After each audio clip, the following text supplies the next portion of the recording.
All right. Hello, everyone. Welcome to Light of Cinders. Here on All on the Table. I am Dan Fighter, or Tane, or Dan, and I mostly just play tabletop games and run some fun little voices here and there for people and make random sounds that sometimes people enjoy. And here we have joining us a cast of players, starting with Scruff. Would you like to introduce yourself? Howdy, everybody. I'm Matthew R. Dawson. I am a streamer and YouTuber. You can find me over on Twitch and everywhere else as @Scruffy Wanderer. Hi everyone, Alright. I'm Viva, my pronouns are he, they, I'm a transgender, autistic, queer creative nerd, and I play Galea, Sly Speaker, a go live war wizard on this game. Hello, Alright. hi. I'm nobody. They, them pronouns. This is pretty much what you'll find me here, but I also do a weekly podcast about queer representation in cartoons. That's us weirdos have to stick together. Heck yeah, very cool. Yeah. Alright. So, we are playing Light of Cinders, and this takes place in the world of Transea. And to set the stage a little, we have had gods wage war for thousands of years. We have had dragons rise from the ashes of that war, metallic and chromatic fighting each other for hundreds of years beyond that. And through all of this, the world has suffered in many ways over and over again. And after much strife and much sacrifice, the wars came to an end. And finally, a singular beacon for many of the mortal races came into light, known as the Holy Arcane Empire, that rose by the hands of one man by the name of Lancelius Sinet, as he himself brought a bunch of different races, cultures together under one banner to build something out of the remaining mainland and ashes of war. But it is a young nation, and they have quite a few struggles. And while they are growing, our story begins in their newfound capital of Zealous, an immense town project on the eastern side of the mainland, divided into by the southern and northern quadrants, and a large call to arms presented to almost anyone across not just the mainland, across the high seas. Anyone who's willing to answer the call to help the empire get its foothold in certain places, grow from its first steps. And to that end, many adventurers, mercenaries, even soldiers have answered that call. And we begin at Northern Zealous, mostly a military district, a district of arcane soldiers, nobility, and for once of adventurers, as many new, hopeful adventurers make their way to this place through the rough and tumble crowd, going towards the palace of the emperor to understand why he would call upon such people, why he would want such a large force to help him on a task that seems mostly done. The war's over. And to start us off, we look over at Yehoshu. Would you care to introduce yourself as you make your way through the northern Zealous streets? The first thing you see is a very unique individual. His skin is slightly purpling and ashen. He has very long, long dark hair, braided back and tied back in with a little bit of a leather cord. He's wearing very heavy armor of chain. He wields a flail that is actually wrapped around a belt around his waist, and he has a very large shield slung over his back. His eyes are a very vibrant indigo color with no pupil whatsoever, just this slight beacon of light in a very ashenly dark facial structure. He also carries on his back a large backpack full of tools and things of that nature. He seems to be an individual who likes to work in the forge. You can definitely see like ashes and cinders and things like that on his gloves and on his work boots. He looks like somebody who spends more time in the forge than anything else, but he's here today looking for adventure and excitement. And his pronouns are he, they. So I'll be switching between the two. And Yehoshu, as you make your way down these streets, it's still a growing town. There's a lot of like new buildings and foundations and scaffolding all around you as you're making your way through these walls, and a very strong presence of soldiers that mostly seem to be just like keeping watch to make sure nothing is going awry in a very rapid construction of a city. And as you make your way across towards this enormous palatial building, you see large black iron barred walls, constantly patrolled by these guards of silver and gold. And as you're making your way off in the distance nearby this palace, you see this enormous fort that shares one of its walls with the coastline, as the walls etch out from far above you all the way down to the base of the ground, covered with parapets and openings for archers and other warriors and spellcasters even to defend from a seaborne struggle. And as you make your way towards this palace, they usually would have stopped you, but right now the gates seem wide open as two guards, one human, one half elven, kind of just eye you down as you walk your way into this large courtyard. I'll just give them all a wink as I walk by. As you wink at one of them, this guard, they look at you, they look at you a little quizzically as they wonder what has happened that has caused the Emperor to make such a proclamation to call upon such strange adventurers from all over the lands to such a venerable hall. And as you wander your way in, you would look over and see already standing within this courtyard a very intriguing looking Goliath by the name of, as you introduce yourself. The name is Sly Speaker, and I stand at 7 feet and 5 inches. I have a purple mohawk braided down to my shoulders and icy blue eyes. Under my long military coat, I wear a black linen top, black linen shorts, and knee-high leather boots. I wear a chain of vertebrae that is wrapped around my body, dangling off from my neck to my shoulders, behind, and only to wrap around my waist. I also wear 2 bone braces, and they're kind of covered in some sort of mineral, crystallized mineral. Interesting. And you made your way a little before most of these people that are now wandering their way inward.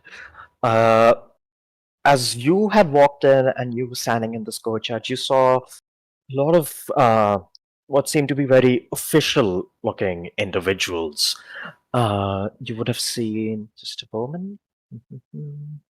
Yeah, you would have seen a lot of these soldiers kind of listening to orders of what seems to be a Goliath and what seems to be a human and a wood elf.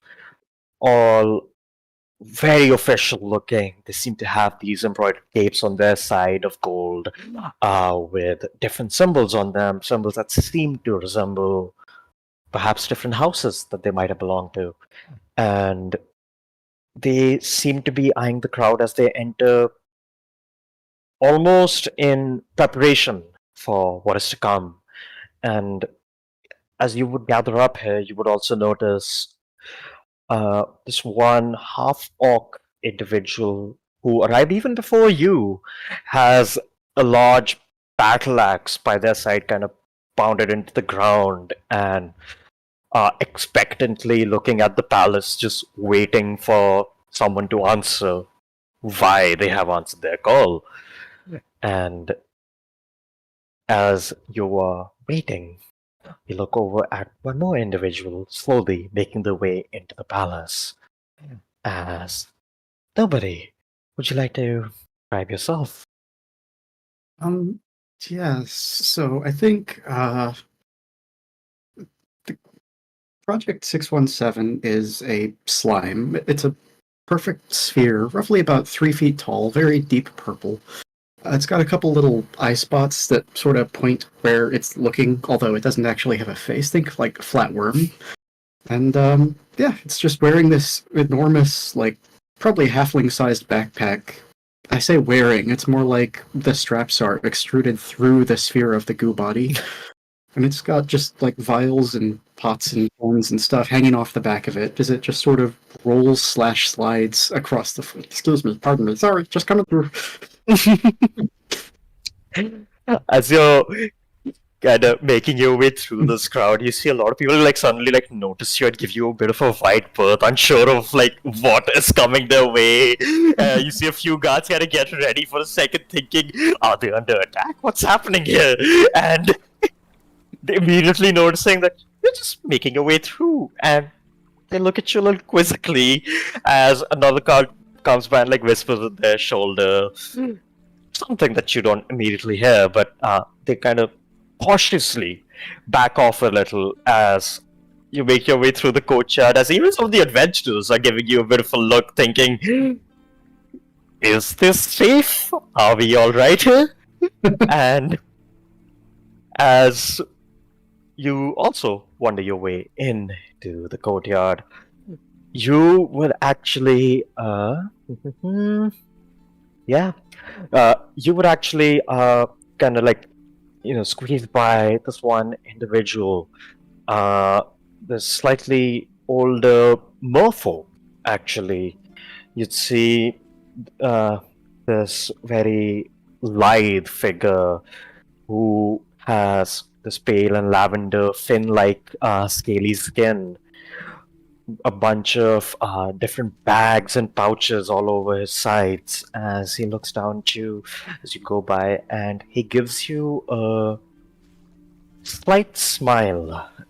And as he does, I would like you to make me the first roll of our session. An insight check. Alrighty, let's see. Absolutely.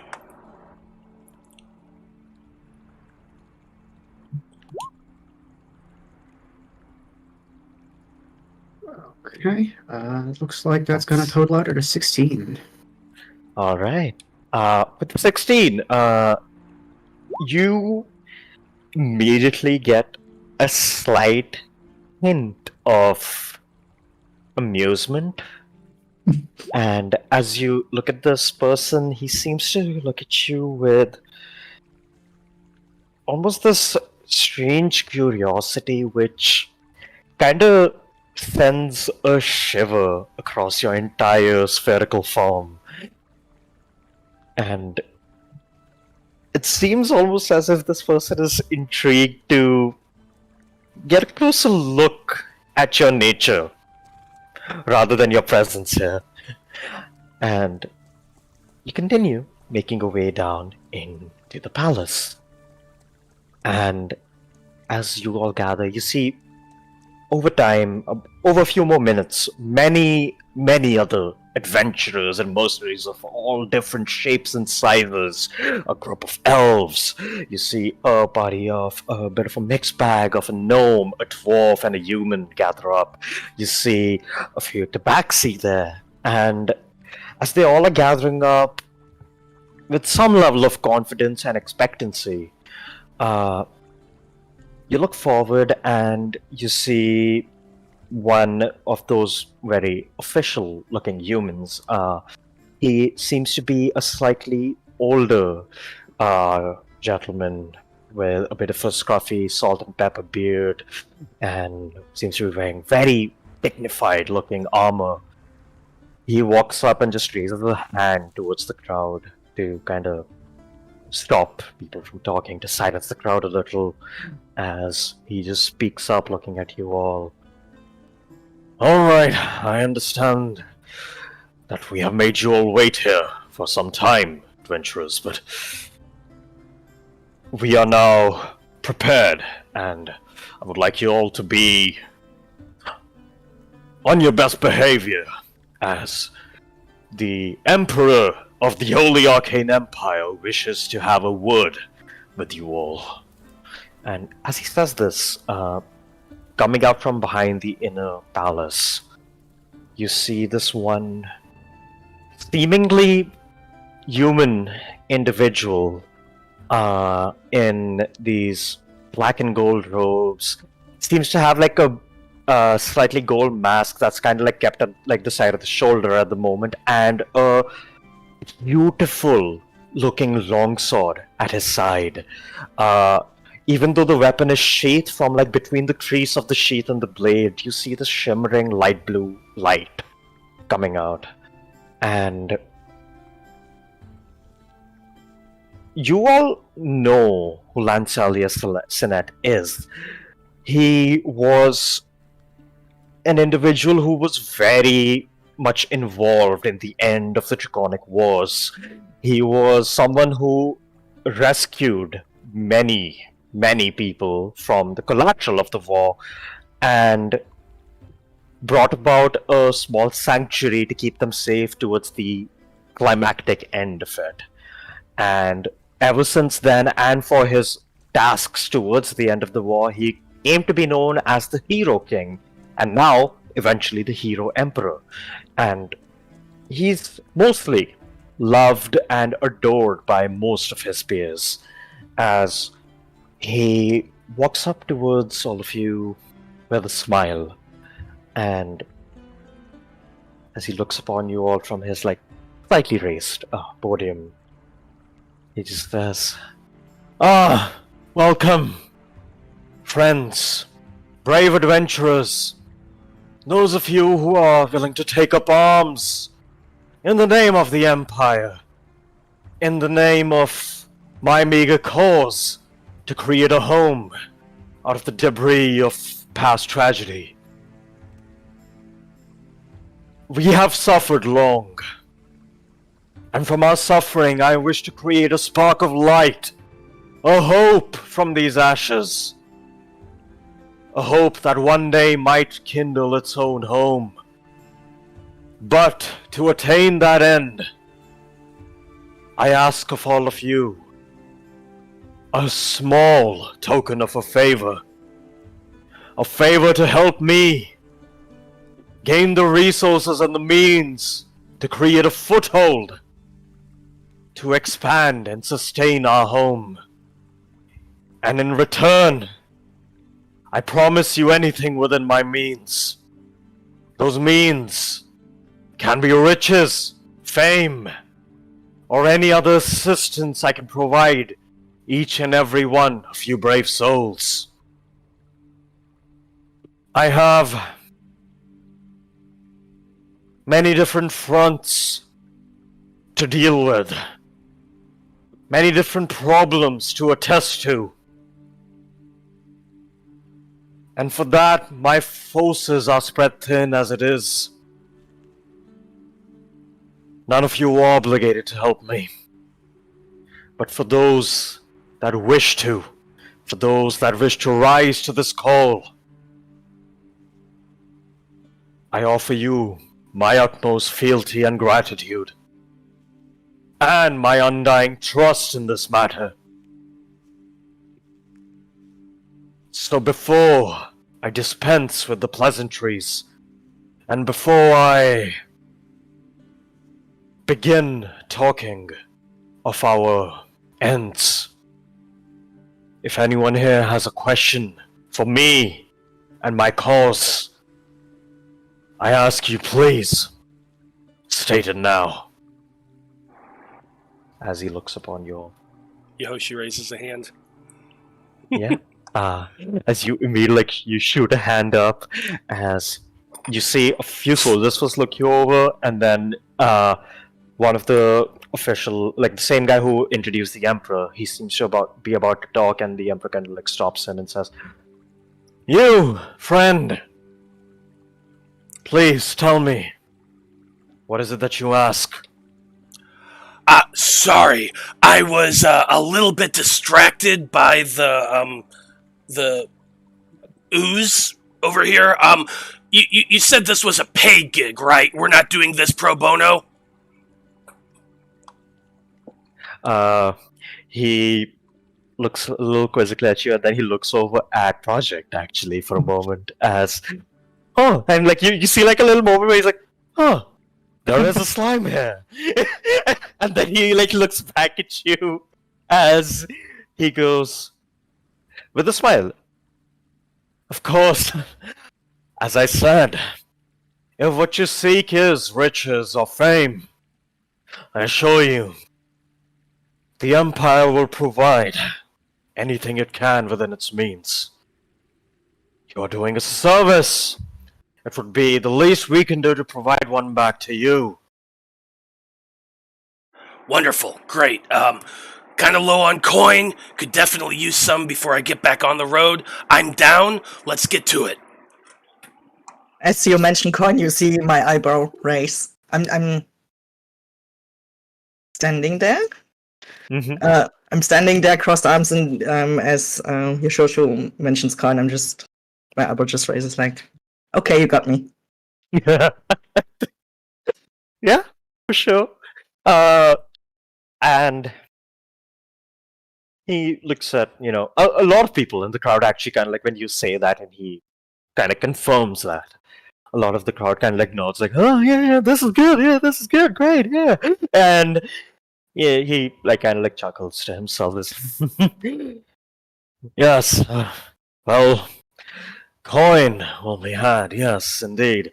And you see, as probably you remember, the same strange-looking merfolk kind of raises his hand as well, kind of like very half-heartedly, and just as the emperor like looks over at him and says, "Oh yes," you see, kind of smiles and speaks up and just goes, "Well, that's great and all, but I was actually wondering if I could have a slight word with you about certain objects in your treasury once our matters are settled and done with. I actually had a few questions regarding a few things and whether you would be acceptable with parting with them." And beyond that, I assure you, my reputation will speak for itself if we are to work in conjunction.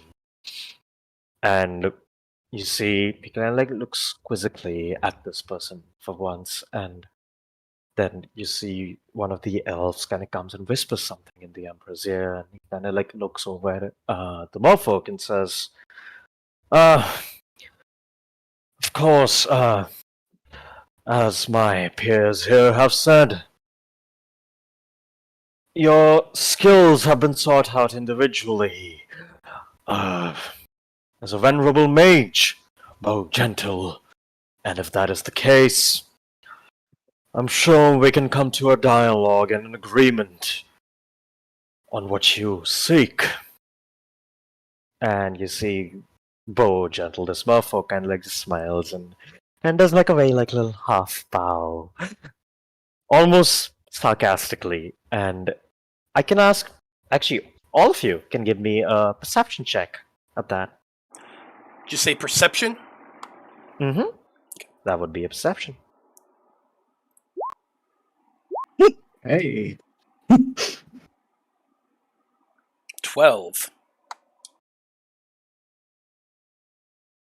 12, 8, and a 8. 20. Yeah.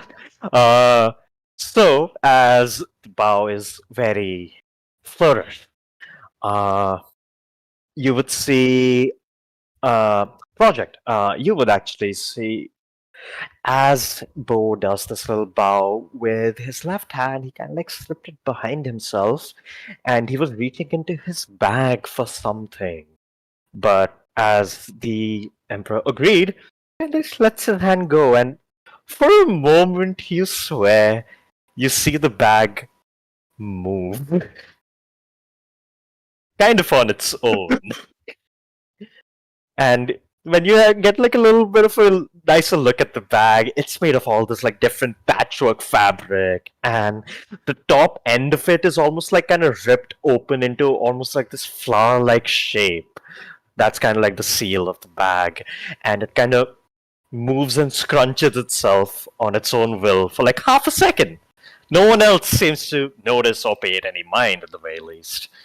And oh, hold on, the track died for some reason. That's strange. That's fine. There we go. All right. So, as that is happening, wait. Why did that track play? Sound like that. Anyway, so while that happens, you see the Emperor takes a back foot as the same scruffy-looking human walks up as he says,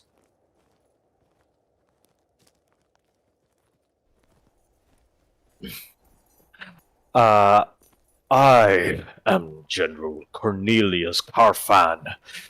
I handle most of the royal guard and processions regarding the palatial halls, and I will be handling some of our work here. And to that end, for now, from what I gather, like he like kind of pulls up a little like scroll in his hand and he goes, from what I gather, it seems most of you are here of your own volition. You don't seem to have known each other prior. We will be assigning you based on merit and skill in that case. And once you have all been assigned, we will be presenting you with the jobs the Empire needs done in its initial growth.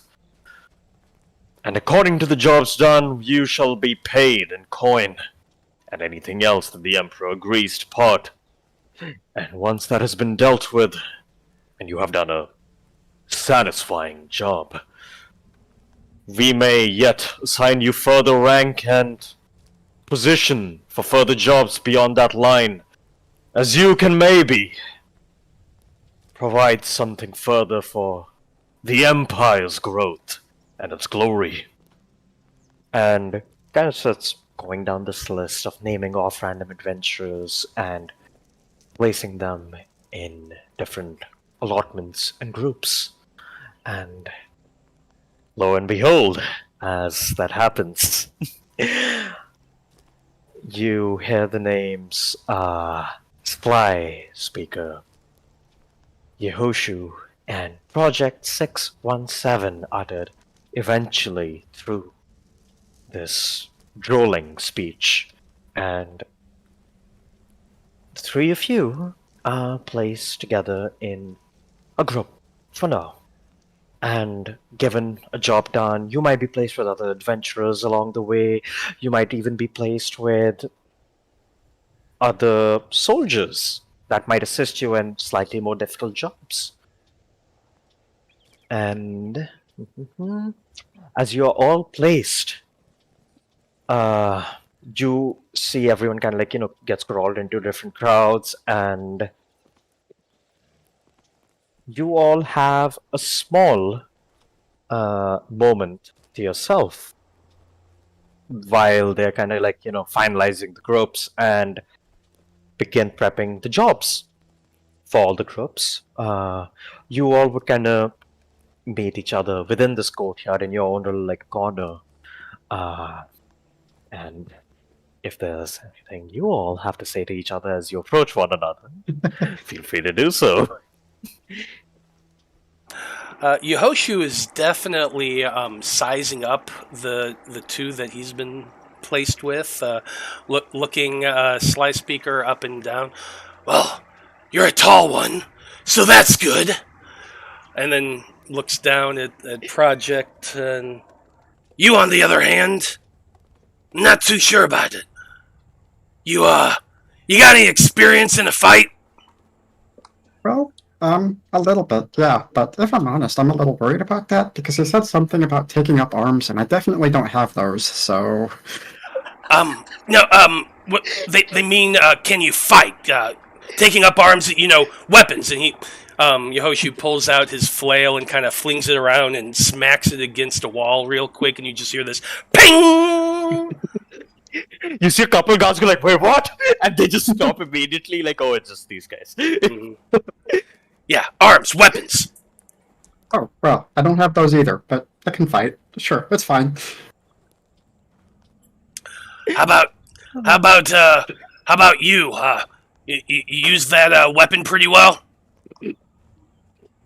I have no idea what weapon you're talking about, and I just let the light shimmer from my hand Oh, I thought you had a... as I look down on you. Like, My bad, I thought you had a...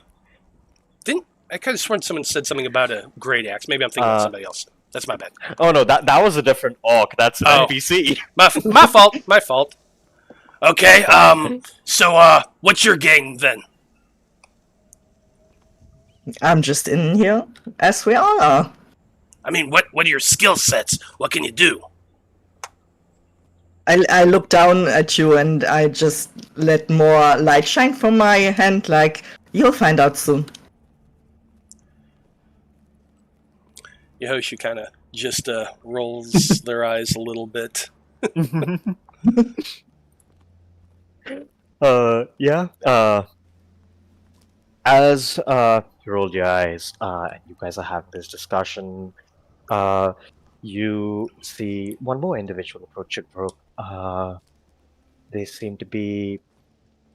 Actually, you would recognize Sly Speaker.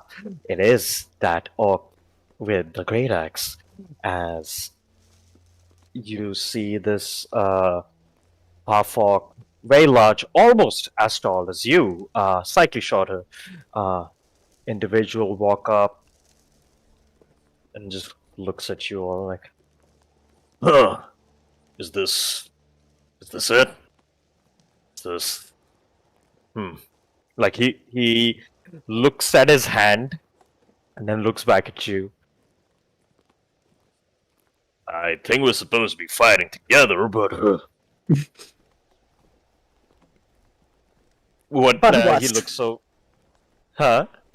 But what? Looks at Yehoshu like, what they said, can you all fight? Yehoshu just kind of taps the flail at his side, and then using a little bit of thaumaturgy to make his voice a little louder, he's like, "Of course I can fight!" And like just like takes a step back like, good. And as that happens, eventually you see the other individual, same human, Cornelius, comes up to you guys and presents you with jobs you can take. And this is a decision all of you can make on your own. As these are the available jobs to you all when your group is approached. You actually got a decent amount of jobs for this. So I'm going to list off a couple jobs. You all as a party can tell me what you guys would want to go towards. So starting up, you can head up north from Zealous to the noble family of Chergoba's house at the city of Lionsgate and convince them to join the cause of the Empire and open up the expansion into the northern hemisphere of the mainland. That is job one. Job two. That there seem to be rumors of towns and settlements near the west of Zealous being under the threat of some remnant draconic creatures. In certain towns and nearby other towns, there seem to be threats of Fae, reporting that creatures are being stolen away, and since the Empire is young, they can't let their nearby settlements already fall prey to such smaller threats, and they would like someone to come help with that. Job number three. To the east is the ocean, and beyond that there seem to be strange rumors of towers randomly present, jutting up from the middle of the ocean that don't seem to have any way in or out. No civilization or signs of life all around them. The towers have just curiously sprung out of nowhere and just seem to be there. And it's concerning enough for the newly formed navy of this empire to investigate. Next up, there are some port towns and islands that have reported fog slowly creeping up by with some strange, haunting, melodious sounds as people have randomly been going into forests or leaving the island abruptly and just not coming back. And lastly, this is a bit of a more difficult job, as is listed on the board. This is for people who really want to prove themselves to join in further on the cause of the Empire afterwards as well. The Emperor seems to be looking for certain objects of magical power, but to that end, he asks them to first prove their worth enough for him to trust them with a task as monumental as this, as he claims that it is required to sustain and preserve his very dynasty that he's trying to build here. And yeah, to that end, for any of the initial jobs except the last one completed, he will award the party with 1,000 gold pieces and certain magical items he may be willing to part for depending on how well the job went. And that can also include certain titles and prestige that can be awarded as well. So yeah, this is on the three of you.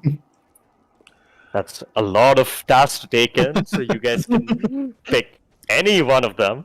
And if you need me to repeat them, that's absolutely fine.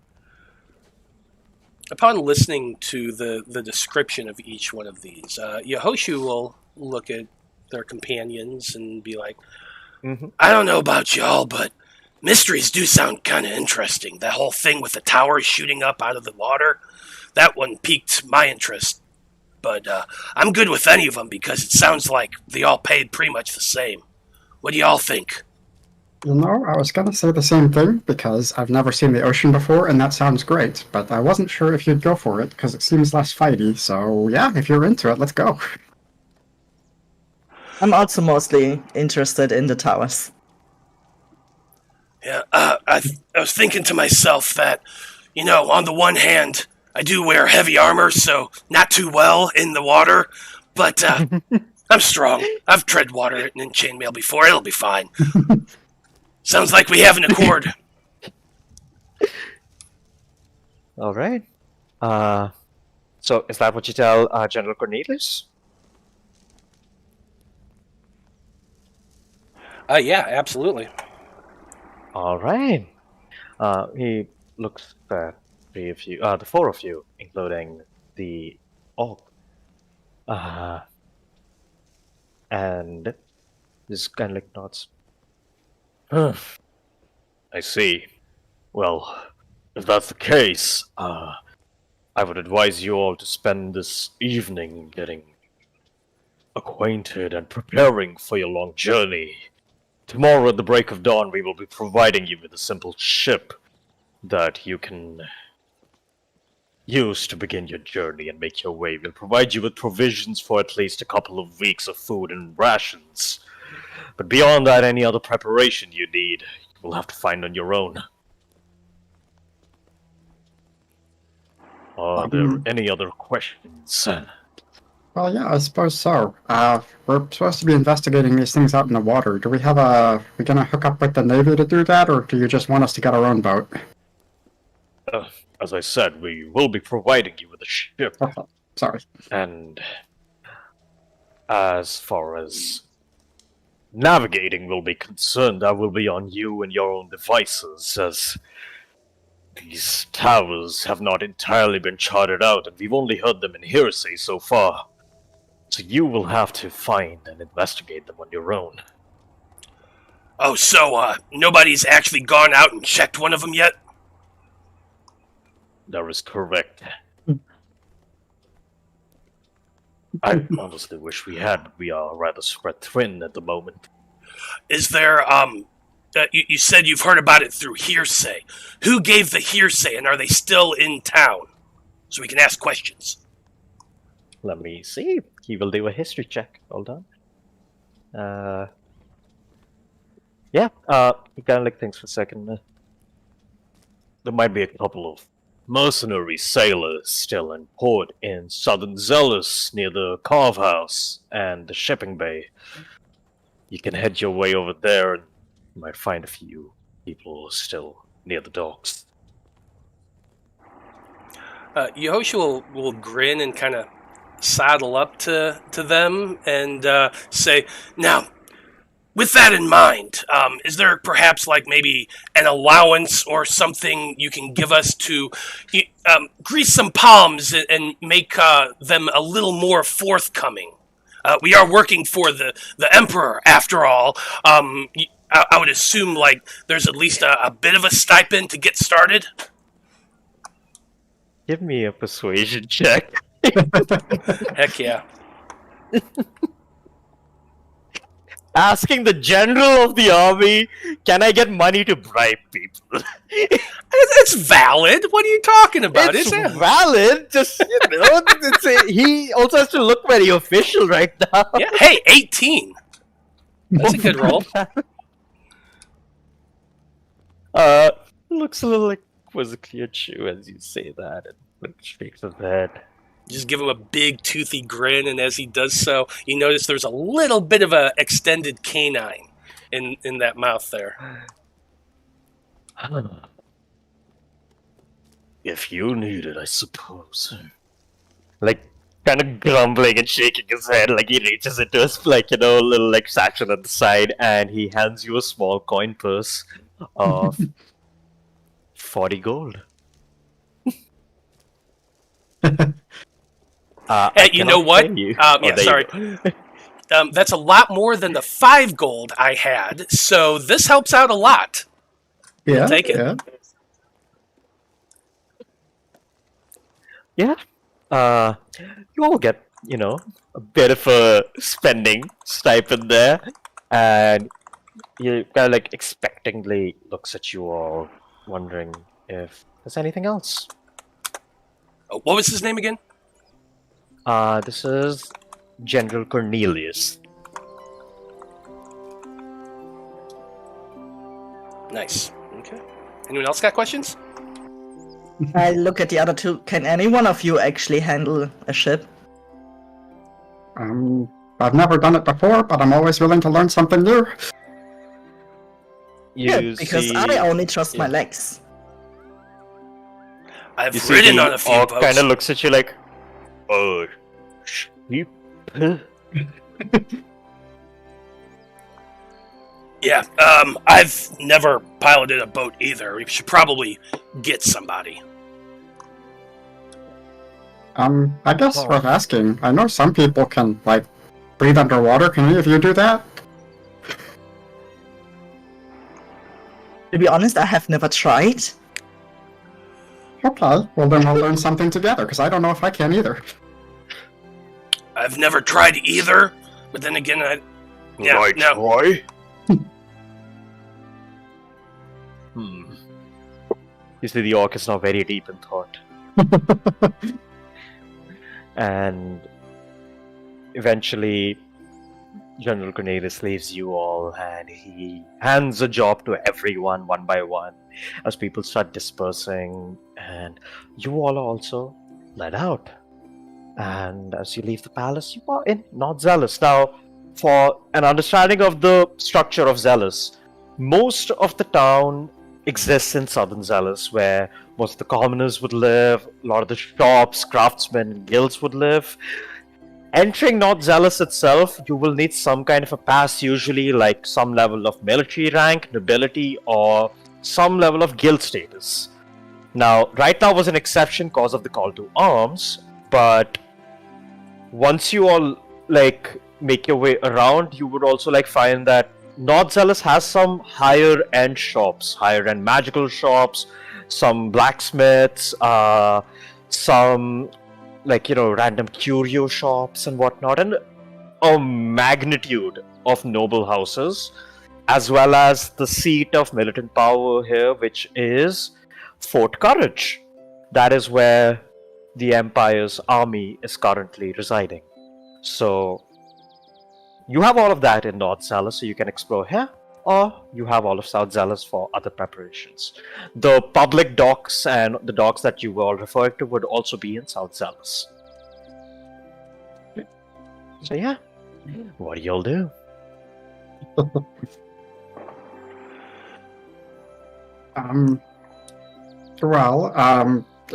Horseshoe, right?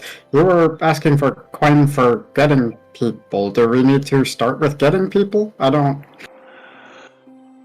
Well, I suppose our itinerary should probably be A, check out the boat, B, find people to, run it, C, find the people that we can question, and D, find a place to stay for the night. Unless we stay on the boat, I suppose we could do that and save coin. Either way works for me.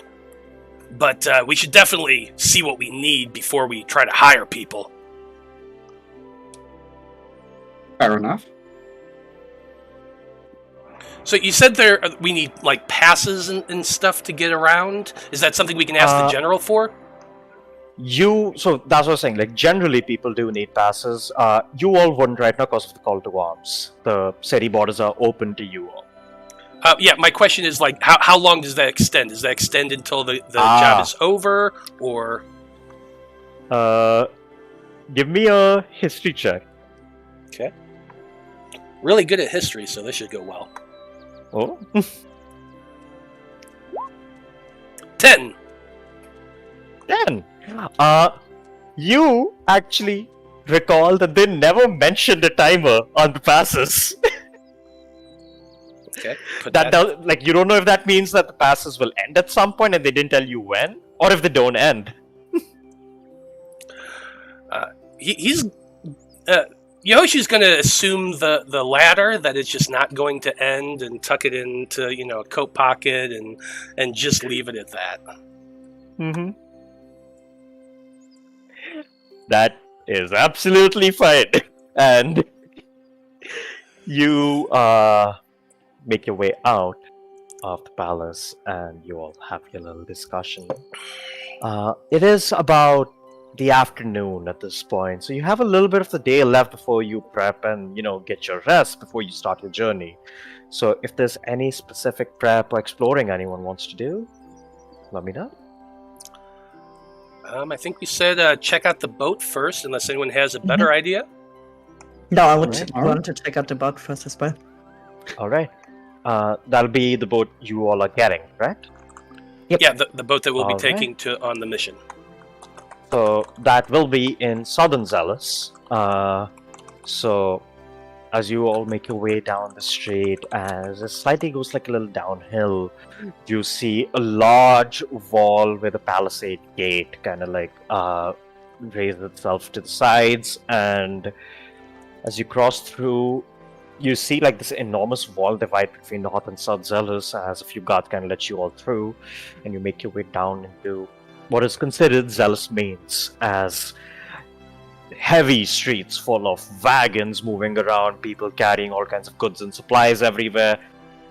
Everywhere you look, people of different races just very immensely busy at this time of day.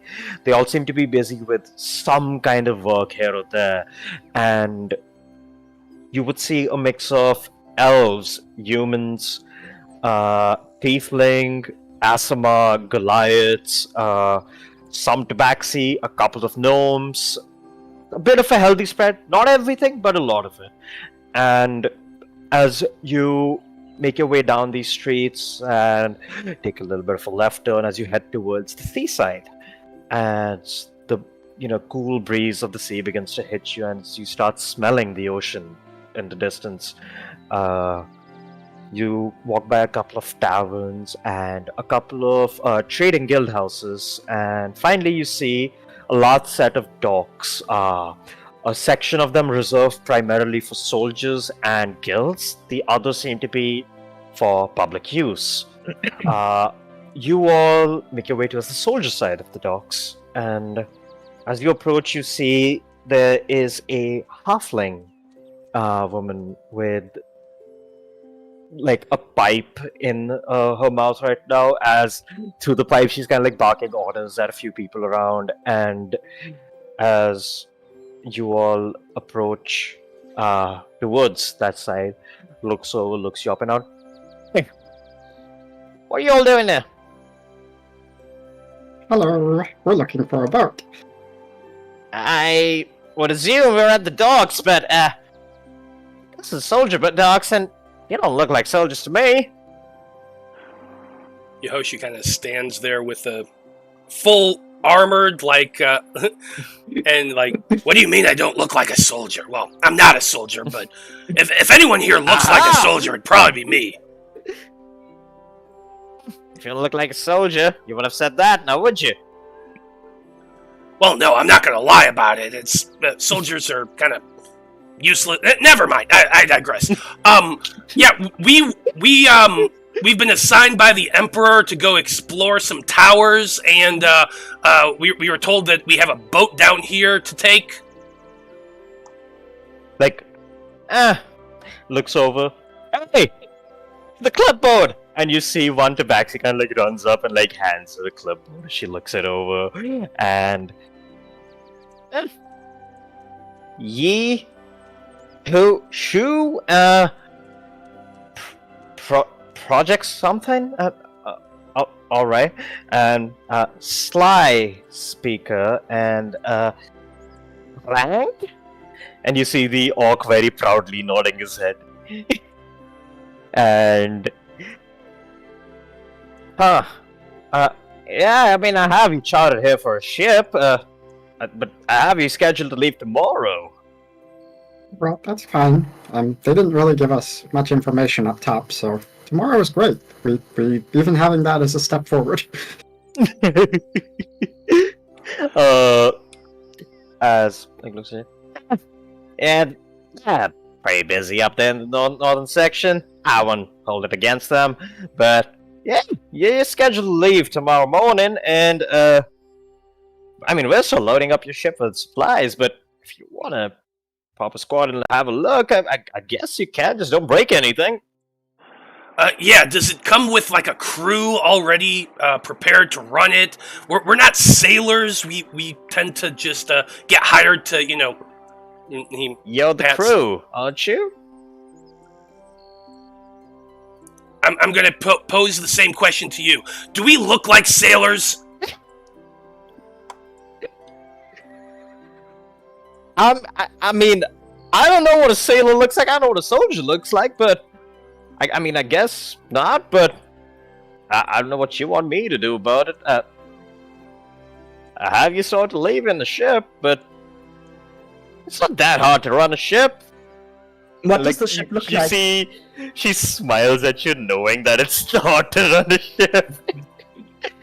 So she kind of like points over, like right behind her, and you see across the docks a relatively modest-looking vessel. It seems to be a wooden ship. Does not have a name on it yet. There is a name slot that is empty at the moment, and you see it has 2 masts and sails on it, and a set of like rigging and rope work, a singular, very decently like polished looking stern and wheel, and it seems to have at least 2, maybe 3 levels to the ship.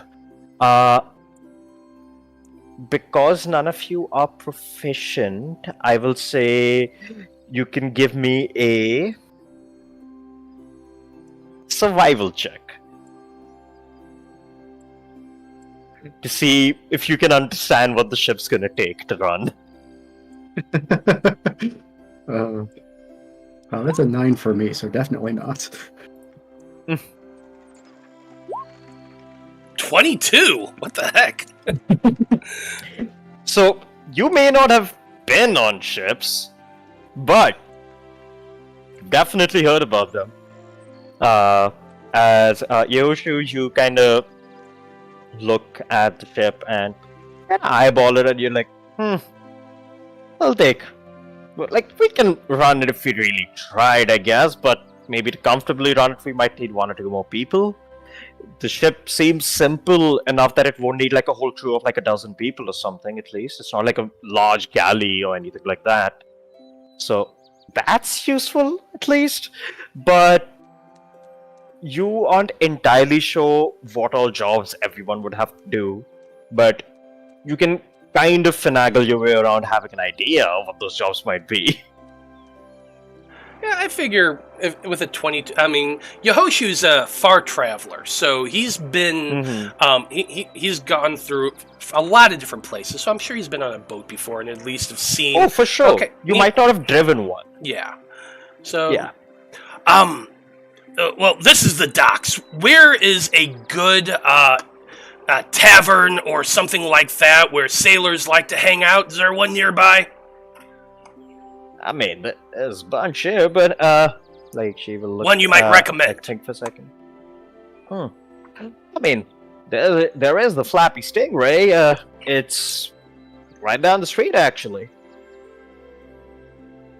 I don't know how many sailors would be there, but there's a bit of a healthy mix there. Okay, works for me. Anyone else got any ideas? There wouldn't be, like, I don't know, afternoon sailing course available at all somewhere. Looks at you like... What? And again stops and goes, wait, what? Looking more confused the longer she looks at this group. Project 617. I don't think this is something we can learn in an afternoon. I mean, sure, probably not the whole thing, but maybe at least the basics. Or we can hire somebody to do it and they can teach us. Well, I mean, if you're okay with that. I mean, you're the one who's got all the money. Our whole 40 gold. All of that 40 gold. You've got my 5 silver way beat. Project, are you certain you will, I gesture at you, survive the waters? You know, I've never tried, so it's very possible I would just dissolve. Who knows? You know, that's actually a very Fun good experiment. question. What are you anyway? I've traveled a lot and I've seen a lot of weird things, but you're the first of your type I've ever seen. Well, that's fair. As far as I know, I am the only one of my type, but that's... There's this arcane lab, basically, and they were trying to breed these mini slimes. They wanted, basically, slimes that would roll around labs and eat up failed experiments and clean up and such. But sometimes we got too big and too smart and left, so... You're saying this out in the docks, like in the open, so I need you to give me one stealth check. Okay. I don't feel like 6 is being particularly stealthy here, but... Yehoshu I know, has no this concept is of more to stuff. be like, do people randomly notice what you said? Okay, 12. Alright. Oh, yeah, you carry on talking. And, do you all head to the tavern then? seeing the ship and looking at it, I feel like we have a pretty good idea of what we're looking for. Do the two of you agree? I think so, yeah. Head to the tavern. All right. As you all make your way over to the tavern, you see right in front of it a little like wooden signboard of what looks like a stingray, kind of like standing almost bipedally, giving you a little thumbs up with one of its flaps. And as you enter the flappy stingray, you look around as you see a bit of a crowd here, actually. Even though it's like, in the afternoon, there seem like, since there's been so many people traveling here and everything, there are a lot of people just staying here, having a lunch right now, having a few drinks. There are a few bards playing a bit of a song nearby. You see... Yeah, you see as they're playing a bit of a song, there's a bit of a crowd in front of them as well, kind of, dancing or swaying along with it, with their like mugs of ale in hand. On the other side, there's a couple of like smaller booths where other groups are kind of sitting and having a nice chat and enjoying their afternoon. Is there anyone in this tavern who looks like the cast of South Pacific? The reference sadly falls a little short of me, but I think I get what you mean, so hold on. It's just a movie. Any one of you can give me a perception check. Give you like a little bit of an ocul pat down on the group here.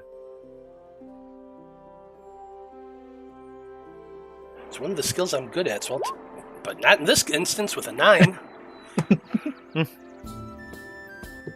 9?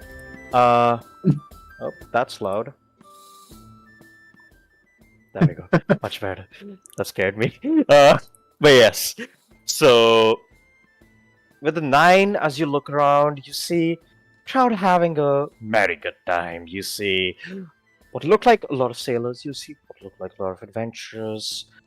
Many who seem to be very comfortable with high seas, but no one in particular that catches your eye as a standout individual. But you do see quite a few sailors around. Just remember that I have guidance and I could have been doing that the whole freaking time. Yes. That's okay. No. It's like early afternoon. There's an awful lot of people here, but that's not good for you. I assume they have organs that are going to break down. Well, in a society that's pretty much built upon war, the commoners tend to drown their sorrows and try to get disassociate from reality, and alcohol's a great way to do that. As you're saying that, you bump into one of the patrons as you're walking in with like a mug of ale, and they look at you kind of like, "What are you talking about? I was on the night shift. This is my break." Like just glugs one down and keeps walking. But aren't you concerned at all about the risk of long-term liver damage? Like just like you're looking back at you like with a blurry eye. What?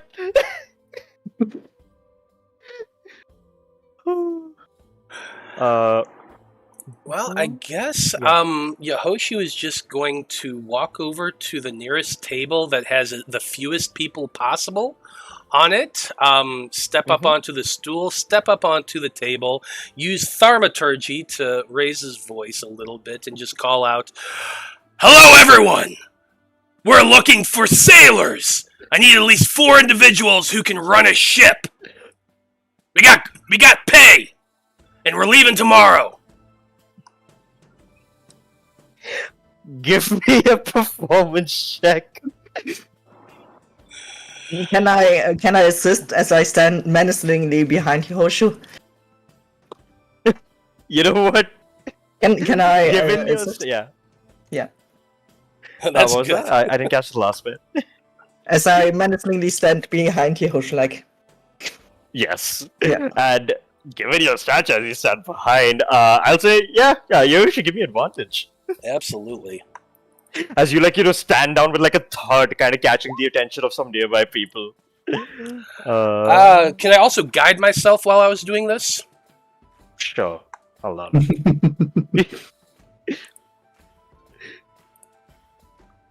do you use it on here? Hold on. Sorry, I'm not used to World 20, or not World 20, D&D Beyond. That's fine. I just click it? No? You know what? I got an easier way to do it. There. Oh, nice. 4. 17 Ooh. total. 17. You see, as the speakers slams down behind you, and as you yell out at the same time, a lot of people around you, at least in the immediate radius of you all, kind of stop and look over at you as you say this, and a couple of them look over how much you paying?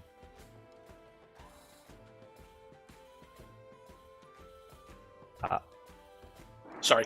What's the going rate?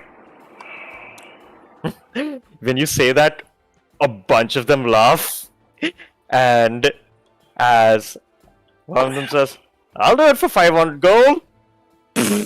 Right. Yehoshua will pull out his flail and kind of just let the head of it drop onto the table. He says, "I'm not stupid.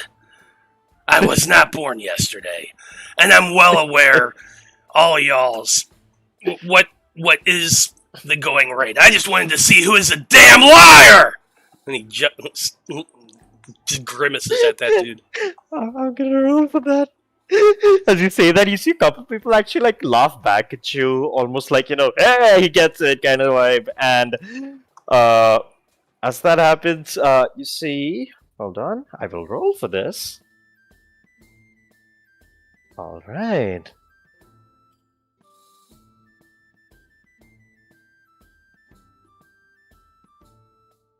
You see, a couple of people are laughing as you're on the stool, basically, right? You feel a slight tug on your side, and as you look over and look down, you see this human standing there. He looks exhausted. He has bags under his eyes. He has a overgrown stubble. So his clothes are slightly dirty, but he seems armored to a certain extent. He seems to have this very bright shiny chest plate on, and kind of looks at you. Oh, if you're looking for a sailor, I guess I can help. When you say you're willing to pay, how much are you willing to pay? Looking this dude up and down, could I determine, what their financial state is, whether or not they're fairly, poor, they're common, they're that sort of thing? Insight. Okay.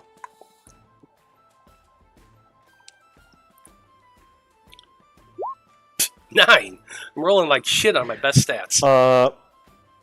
It's hard to get a gauge because you see, the hair is unkept, the face is a little ragged, but at the same time, that armor looks mighty shiny. The weapons at his side seem well maintained. It's just his personal maintenance seems to be taking a hit for it. Yeah, I just thought of something. Did they say how long it takes to sail to this place we're supposed to go to? No, you're investigating, so you have they haven't really mentioned it. The ship would have some maps and basic information, but you didn't go up to check it. But they did say it's a little off the coast, but because they don't exactly know where it is, they can only give you a general direction. Okay, well, a little off the coast could mean a day or two, so not super far. Not super far.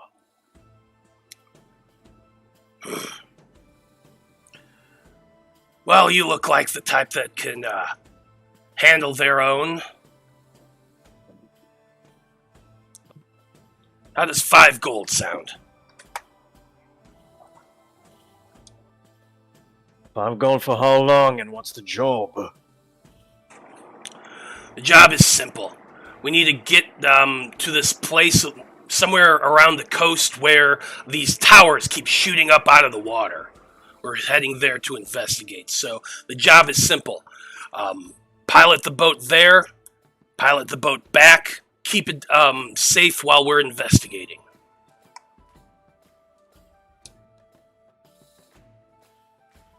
Well, if it's that simple of a job, I guess I can, but I'll need a little more than 5 if we're going off coast for a couple of days. How does 8 gold sound?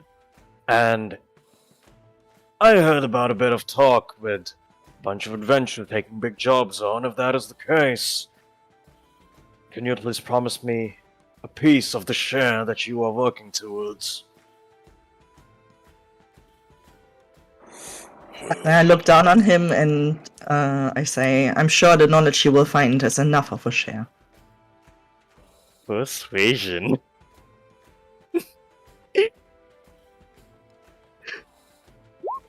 Not very persuasive. No. That's how it is sometimes. And he looks at you like, I don't really seek knowledge per se. Honestly, I could use the gold.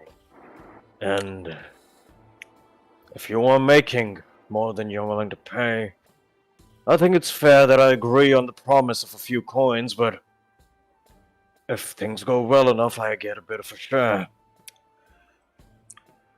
I'll make this deal with you. 6 gold pieces up front. 2 gold pieces for, or 3 gold pieces for any other you can find. We need 3 more people. If you can bring all 4, then you get to, you're in charge of them.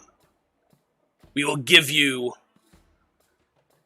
5% of whatever we get earnings from the king. But you must distribute that downward to those under your command. You see, with the same monotonous, tired face, he tries to put on as much of a smile as he can muster. And he just, I'm smiling now. And immediately just goes, oh, I can handle the sailing workload of all 4. I have a relatively particular set of skills, which may be useful if you're looking to, well, have a crew.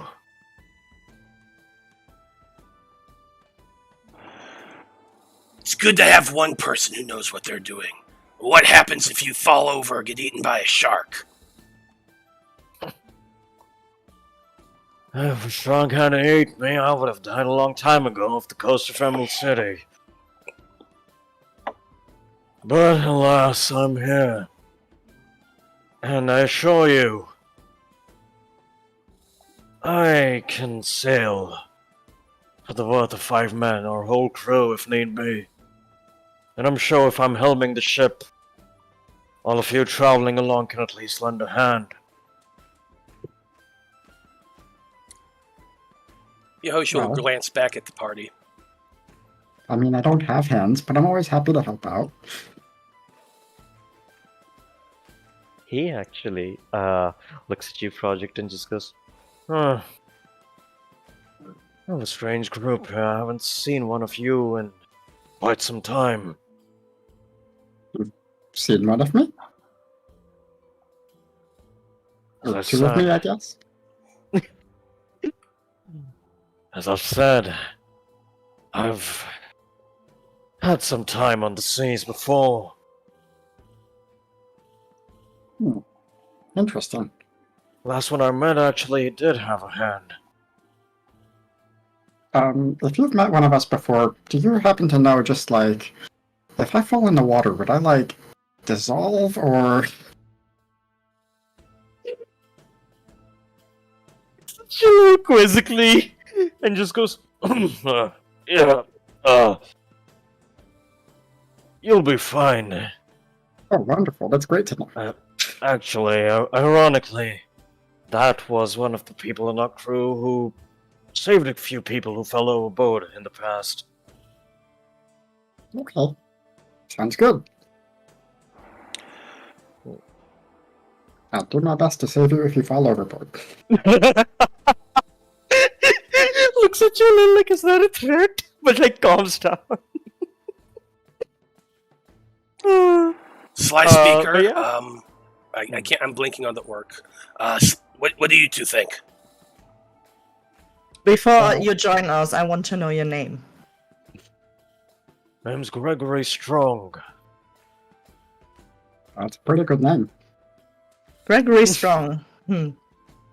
Interesting. I'm Uh. Sly Speaker. Well, Matt. Full consensus, I am ex-militant.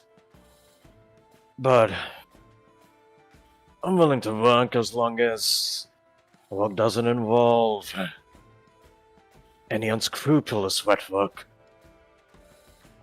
Does that work when you fall in the water?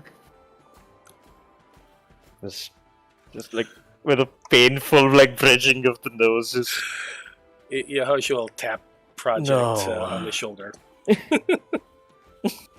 What do you consider unscrupulous work?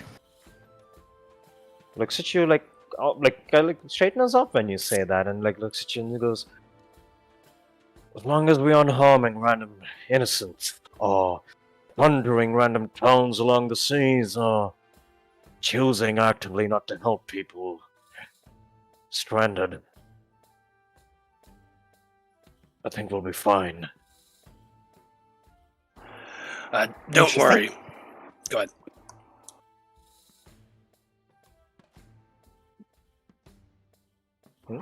Oh, sorry.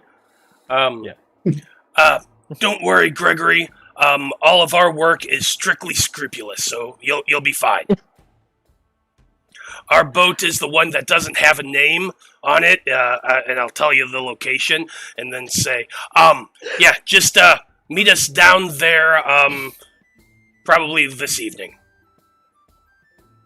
No name boat, huh? I guess I'll find the ship by its crew then. I'll follow the noise, I guess. And he kind of like extends a hand out for the front payment you promised. Missing that entirely, Yehoshi will just give him a predator handshake instead. Just like kind of tightens the grip. About that payment. I suppose 6 up front. He'll take out 6 coins and hold it up, but before To get munitions, so yeah. before he hands it to him, he takes it back and says, "I can track these. Don't make me come looking for you." And he'll hand him the 5 or 6. Is that a deception? Actually, it might not be. Can you actually track your gold on someone else? Low key, I can remember that clerics can. I don't remember if I have that spell prepared. Which spell are you thinking about? It's what's it called? Is it locate object? Yeah, locate object. Yeah, it's a second level spell. I can prepare it, so I'm being 100% honest. Yeah, then you don't need to lie, yeah. Looks at you like, I assure you. If nothing else, I have my word to offer. And we'll see you soon. We gotta go find some mercenaries. Oh, by the way, do you know any of these guys? And we'll describe what they look like. Who? The mercenaries that the general said has seen the towers and knows where they are. Hold on. He kind of like thinks for a second. He's like, I'm not entirely sure what you're talking about. I myself got to town just a few days ago. I actually missed the meeting at the palace, is why I'm here. Fell asleep. Happens to the best of us. Go grab another drink. We'll talk to you later. Like looks at his hand with the gold. He's like, I guess I will. And just like very like slumpingly walks towards the bar counter. I mean, a mug of ale's like 2 copy or something. He's got plenty. Oh yeah, oh no, more like he's sad that he's talking to people who got to the meeting while he missed it, and this is what he's working with now. Fair enough. Fair enough. And he makes his way there. As for the rest of you, anything else you guys would like to do at the tavern or anywhere else?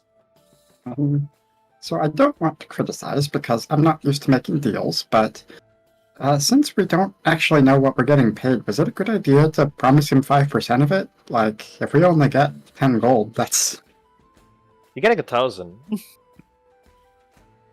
Oh, I didn't think we'd been told that yet. You were. I missed Jen it told then, you. my mistake. Yeah, no worries. Yeah, I basically I Uh, promised him 50 gold. So Oh, well, that's much better. Yeah, you basically scammed him. It's fine. Oh, I don't know. Uh, I mean, 5%'s pretty good for somebody who's only going to take up, run the boat and run us back. I mean, yeah, fair. I'm sure that's all that'll happen on this journey. Definitely.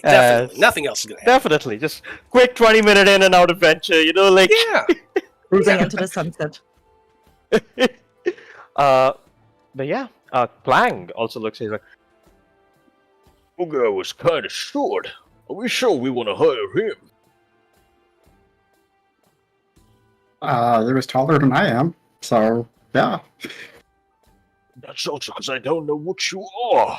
That was a tiny human, wasn't it?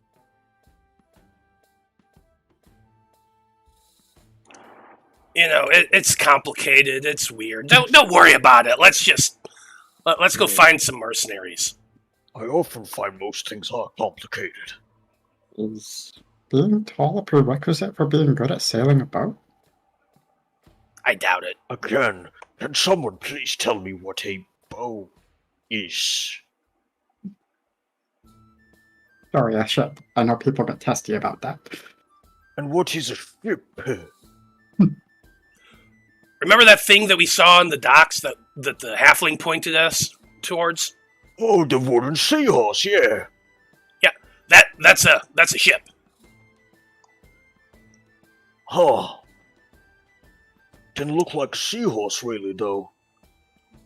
I'm gonna pull out a just a piece of string that I have in my pocket and pass it to him and say, "Hey, just amuse yourself with this. We'll let you know if there's anything that we need you to hit." Hold on. I'm not an idiot, you know. Yoshi's It's a already walking string! away. Yoshi's You already use walking this away. for... As you walk in, he's like yelling, you use this for clothes!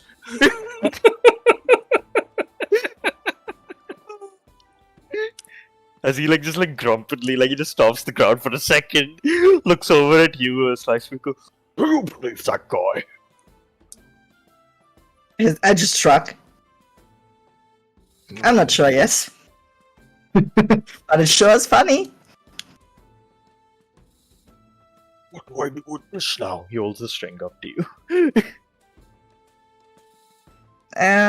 You'll find all my clothes are stringed. I mean, look at me, it's same. I can't eat this, I can't use this for more clothes, I already have clothes. And I don't want to steal, and he just handed it to me. Do I put it in my pocket, or do I go and give it to him? Give me your hand for a second. He gives you his free hand. I snag the string and I just make a little ribbon on his finger with the string. There you go. go. Oh! Oh! Thank you! This means we're friends! Does it now? Alright, I guess Bang will keep you safe. Oh. And for the next 5 minutes, just looking at the ribbon in awe. And Plan succeeded. the plan succeeded indirectly. It was team effort. As Clank has been subdued, and you all, as you walk away and you begin to leave the tavern. Just a moment. Yeah, I was I was about to say. So, as we leave the tavern, we'll continue after a short intermission then. Alright.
Welcome back, everyone, to Light of Cinders. Where we left off before the break, we had our adventurers meet a few new friends at the palace and then at the Flappy Stingray, as they hired one Gregory Strong for a small mission on the high seas. And as they got him to agree to their financial terms, they make their way out to the main street of South Zealous once again. Heading towards the early bits of the evening, you see some of the people slowly beginning to wrap up their day, heading back home. Some people heading out to get some food or groceries. Some people just going around shopping, or closing up shop even. But most shops are still open. What all do you guys want to do? We need to find those mercenaries that have spotted those towers, just to kind of get a good idea of where to start our search.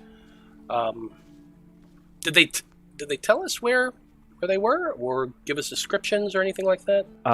They didn't give you descriptions, but they did say they would be somewhere near either the Carve House or the docks of South Zealous. Well, we're pretty close to the docks, so start asking around, looking for these dudes. Sure. Any one of you can give me an investigation? I am not good at this, so how about I guide whoever is? I'll do it. Even if the dice are not in my favor today. See what I mean? You can add a D4 to it, at least. I have a +6 and I got a 9. Oh, could we have advantage on this since we're all working together? You know what? That makes sense. All of you are looking at the same goal, so take advantage of that. So just roll again, yeah? Yeah. Let's see. There you go. And add a D4. And you have a D4. Yeah, so yeah, 21 with the D4. No, not necessarily. Did you guide me? Because I do not know how guiding works. And Yes. Yeah, so you roll a D4, and you Just would a add D4. that to and you would add that to any skill check you make once. Oop. 2, so 19. You all wander around for about 5-10 minutes, and around then, as you're kind of crossing by the docks, you see near one of the public docks, there is a small group of sailors kind of gathered around there, near a couple of crates and barrels, and you see kind of sitting on one of those crates is this one, what looks like a dark elf, a drow, and a couple of other compatriots. Some, you see like a half elf, you'd see a few gnomes, a halfling, and a tabaxi. And they seem to be giving off some kind of a story towards these individual sailors there. And as you guys are inching closer, you kind of overhear a bit of it as Yeah, so I was just making my way back home here, and along the way I just saw this mighty big tower. It just shut out of nowhere. There wasn't even an island around. I thought we were very close to some kind of a port or something, and we thought it was a lighthouse, so we made our way closer, but nothing. No one there lighting the way, no one giving a wide berth, even a dock to speak of.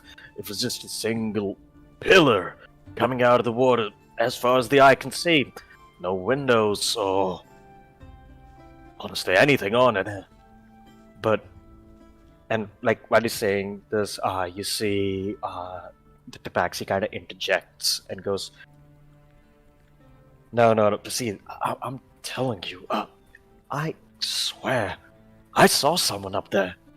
I know I did.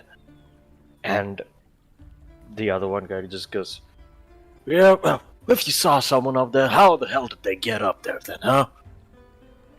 And they kind of digress into this like back and forth of, oh, I saw it, and the other going, no, you didn't. And that interjection kind of kills the story, and you see a bunch of the sailors and all kind of like, and like kind of like just walk away. And that's around where you guys are approaching it as well. Okay. Hearing all that, Yehoshua will kind of walk up and say, hey there, friend. That was a really interesting story you were just telling just now. A tower just coming out of nowhere? Yeah, who's asking? Oh, hi there. I'm Yehoshua. I'm new to these parts. Haven't been around here before, but I've seen a lot of really strange things in my time. But a tower just shooting out from the water, never seen that before. That's a new one. You see kind of like eyes you for like a moment, and they kind of think and like, I know, right?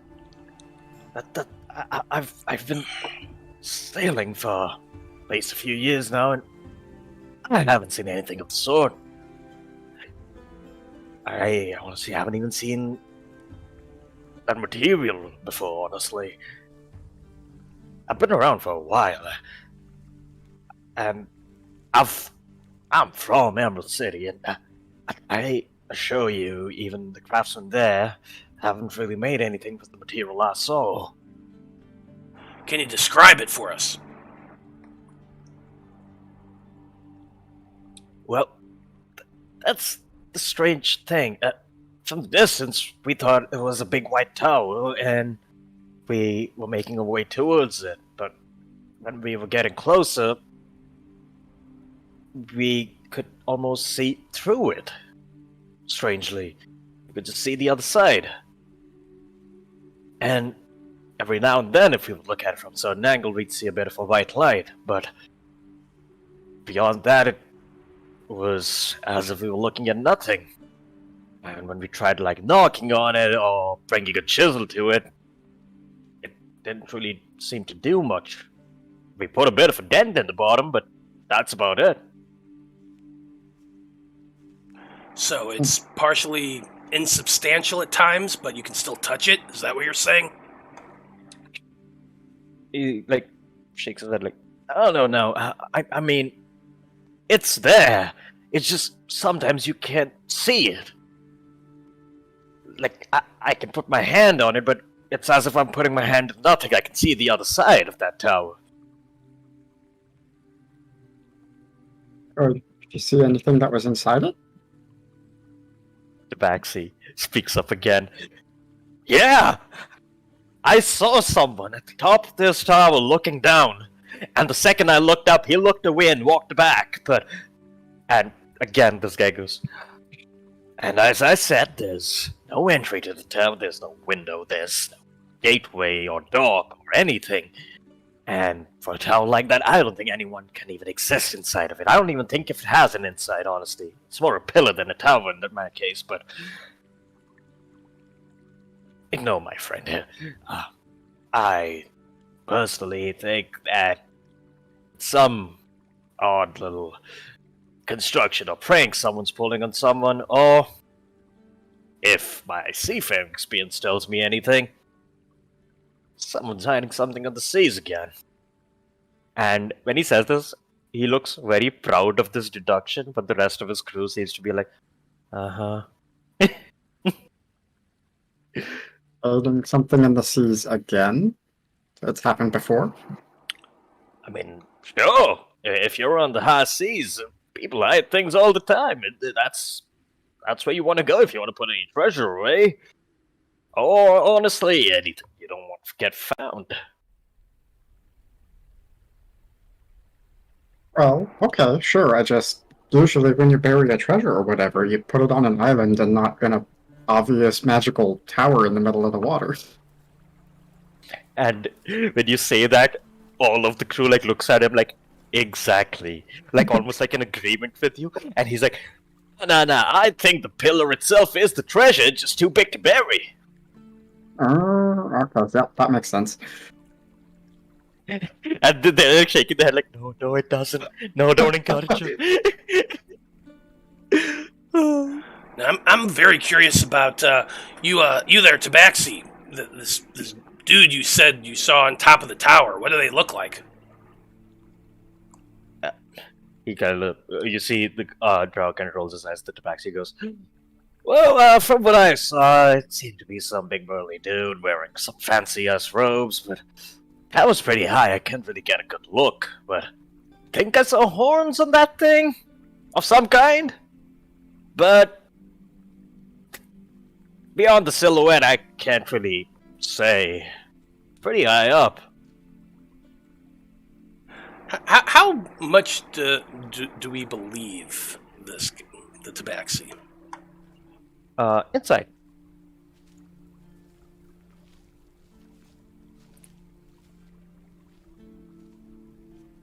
21. 21. He seems to be honest. It seems that tower was probably quite a few stories high, and they're on a ship in the middle of the water in blaring sunlight. It's kind of hard to look all the way up and get a good view. Yosha will kind of look back at the team and say, "Now I don't know about the rest of y'all, but I would love to go and check that place out. It sounds like a really good sightseeing location. Maybe do a little tourism. I don't suppose you could tell us where exactly you saw these things, besides off the coast." Give me a deception. For tourism. I mean, you don't know Yahoshu's motivations in life. Man walks up. Give me coins. You don't know my motivations. I mean, a dirty 20. Thank you very Damn much. it. No one knows Yahushu's motivations right now, as these crewmates look at you and go, yeah, well, it was, down the Sea of Swords, I mean, we went, east, a day from here, then we went another few days south from there, but it was, he kind of, thinks for a moment and just goes, yeah, little off the coast between the mainland and the Sword Coast, between Candlekeep and the mainland. I think it was smack in the middle of the waters there. From here, I'd say if we tried to go back to that place, it is hard to spot, but it'll take a couple days. 4 or Why don't you 5, come give or join take. us?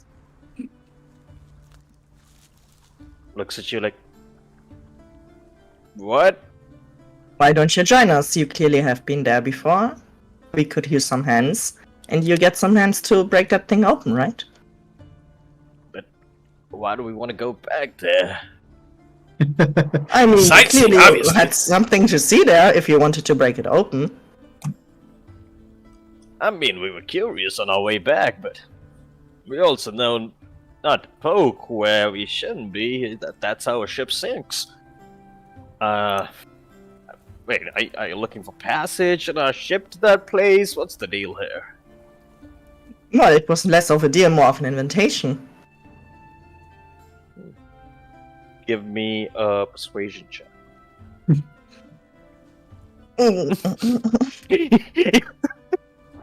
Guidance. You cast guidance. He sees you cast guidance, by the way. It is a spell. Thank you! It didn't matter anyway. Oh! Hold on! That's a first nat one! This should be fun. Looks at you a little like, well, I myself am not looking open to any invitations, but if you are all, sightseeing, as you said you were, sure you'll have a fun time. Bit of a sight to see, isn't it? But I think we're gonna be good. can I assist with this by taking out 2 coins and just kind of rubbing them together absently? Hold on. With a nat 1? No, that will not sweeten That's fair. the deal. That's fair. As you say it to, as Slice Speaker, you say this, it comes off as a bit of a, like, yeah, we need the help, and they're like, we don't want to help, and they get a little suspicious of whether you really do intend to just sightsee and give you a bit of a look.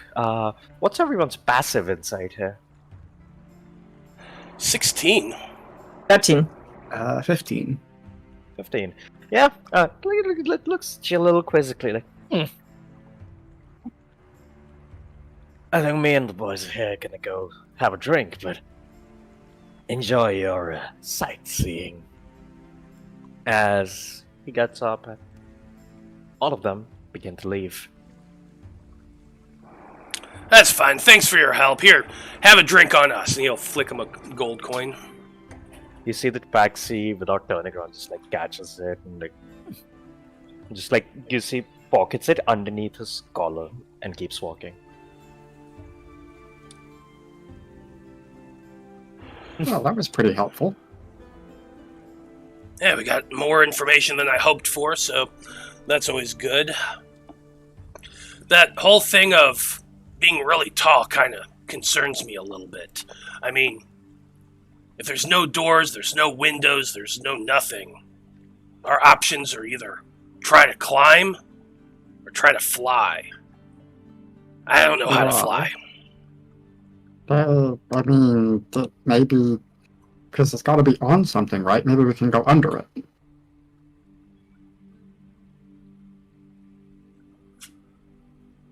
It's a fair idea. I don't know much about deep sea diving, though. Well, neither do I, but those guys said it wasn't on an island, so maybe it's just like a raft or something. If we can go up from the bottom, then.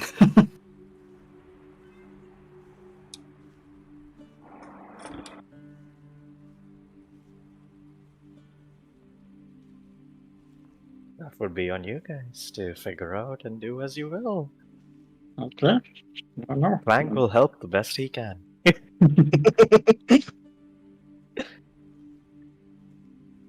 Unless we're worried about maybe climbing this thing, we should probably make sure we've got climbing gear? Question mark? I'm not really sure what that looks like. I look at project.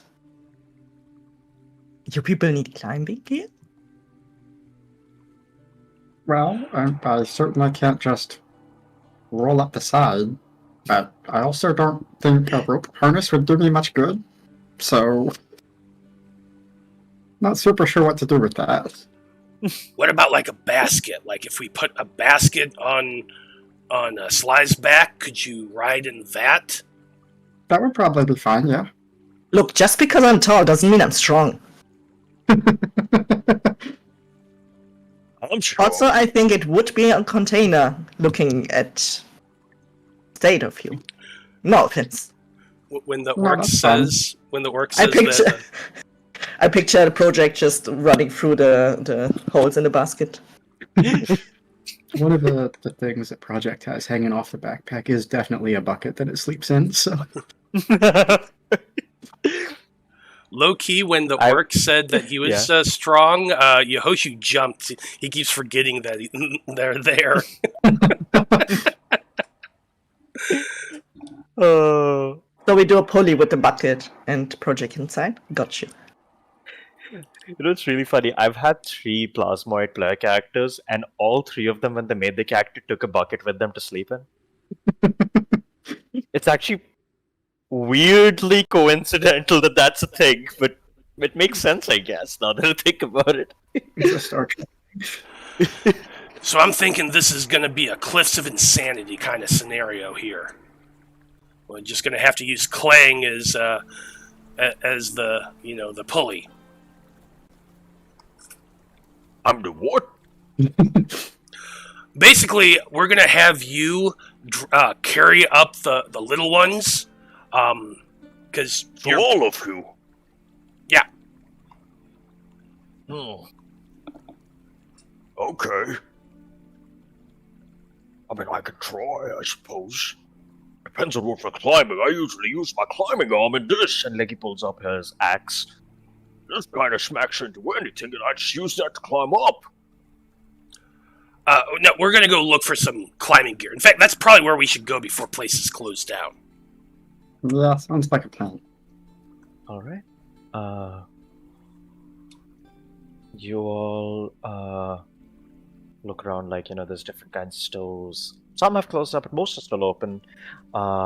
You see there are some magical shops, some curio shops, a couple of general stores for like basic equipment and all. There's also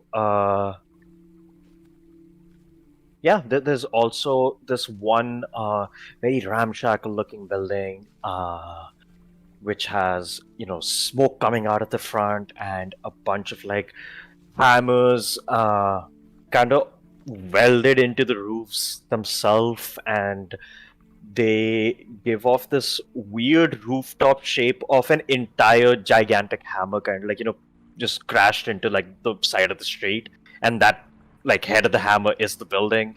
There are a couple of other buildings where you see there's this one large tower with the top of it turned into like a curved lamp, just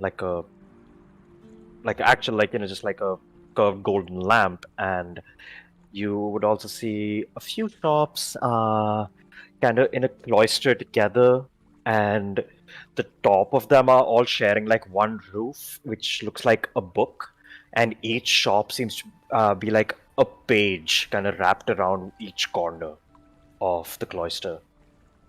So yeah, you see a lot of like very interesting and different looking shops around Southern Zala streets. So yeah. Okay. They put a lot of effort into architecture around here. I appreciate that.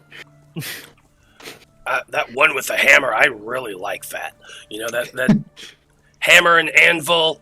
That's home. That's like safe space right there.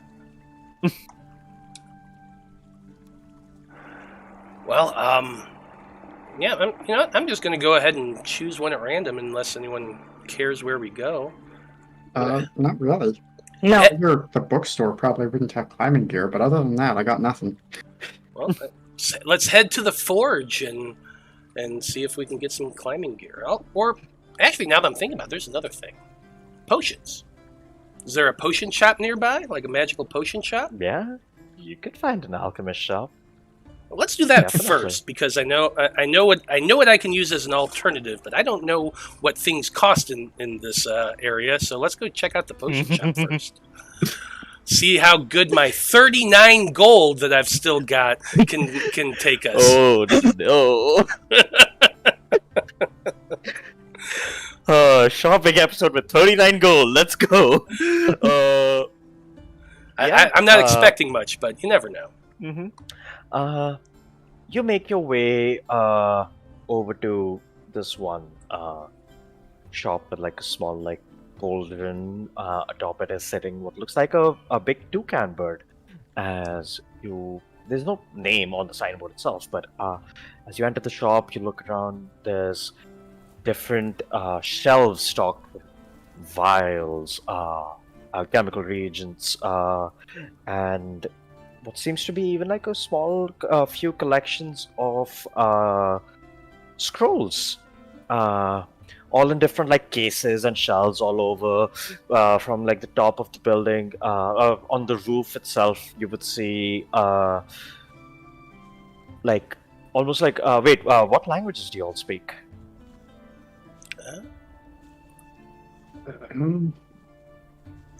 Common, I am checking for Sylvan. Common, Not Celestial, here. and Infernal. So nope. Primordial also no. Goliath and Elvish, but I can comprehend languages. Cool. Do you? I can. Your choice. As you look Yeah. up, you see a bunch of like random like runes and glyphs carved in Sylvan. Hmm. Uh, Yeah, sure. If you cast comprehend languages, and suddenly, your eyes flash a slightly different color, and as you look, it seems to be a lot of the runes seem to just be like alchemical power words that are used to enchant potions with different effects. But as you're walking towards the center of the room, you see a very large silver rune that's carved in that seems to be describing a abjuration spell of anyone walking past that point with a potion will trigger a spell effect. Hold on. Yeah, it seems to trigger some kind of an abjuration spell the second someone walks over that rune. And at the same time, all around it, there seem to be small bits of druidic prayers written in that seem to be beseeching the court of Summer, which is the goddess Selima. And it seems to be beseeching her for guidance and fiery rejuvenation. And it seems from that you can gather most of the potions here are made using some kind of druidic and religious magic. And they clearly have a rune that is to stop shoplifting, but yes. But yeah, you make your way over, you see this Eladrin elf standing at the counter.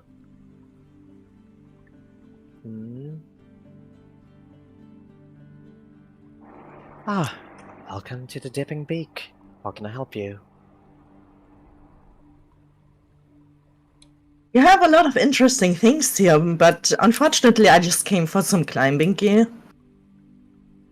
It's a potion shop, dear. I don't really carry ropes and things of that sort. So you specialize in potions? Yeah. Potions, a few tidbits I learned here and there. If anyone needs enchanting or identifying done. Or, well, a handful of recipes I might have. Recipes for what exactly? Same. Potions and enchanting, for the most part. We have a walk through solid walls potion. Hold on. Yeah, I do. And she kind of reaches over and twirls her hand as you see a vine breaks out of the ceiling and reaches into one of the shelves and brings a small tincture to her of this light shimmering blue liquid. And she's like, well, if you want, you can have this, and for about 10 minutes or so, you would be able to walk through walls as far as you would want. You can even see through them. I mean, I was mostly joking, but that would be super useful, yeah. Hold on. Yeah, 500 gold.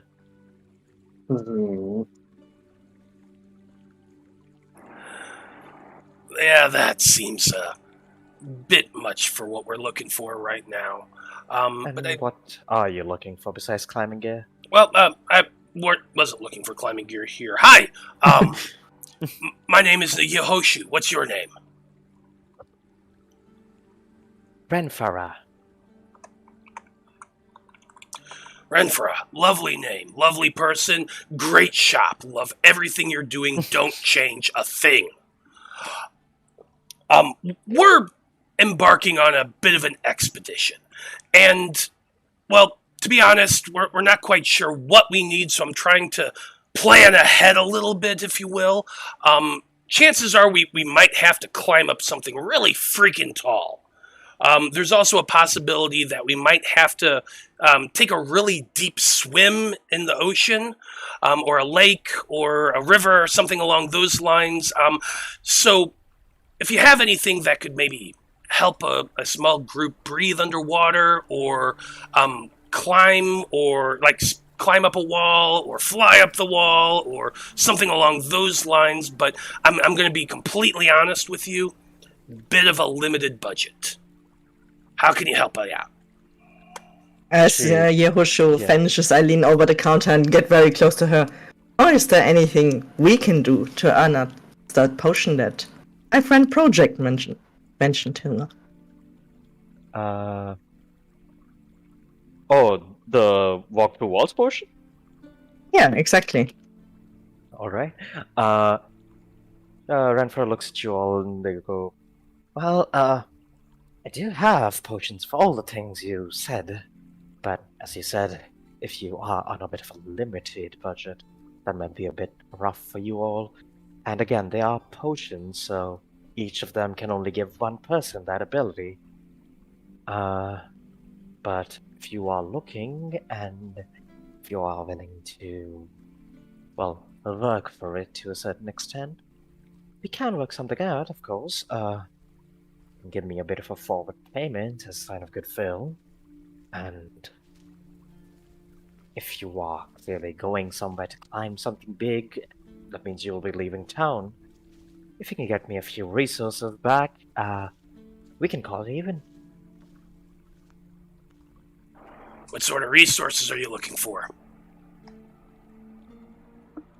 Oh, nothing too, specific.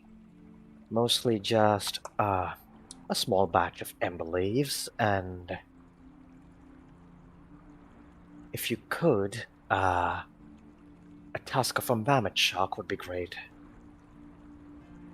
Well, we could probably help you with the shark thing, but I don't know about leaves, because, as far as I know, most trees don't grow in the water. Oh, Maybe you'd it's a be mangrove surprised, thing. actually. But no, ember leaves do grow on barren land. Is there, where could we? Yeah, I'm sorry, I'm not a alchemist. I kind of make my own stuff, and I clanged the shield.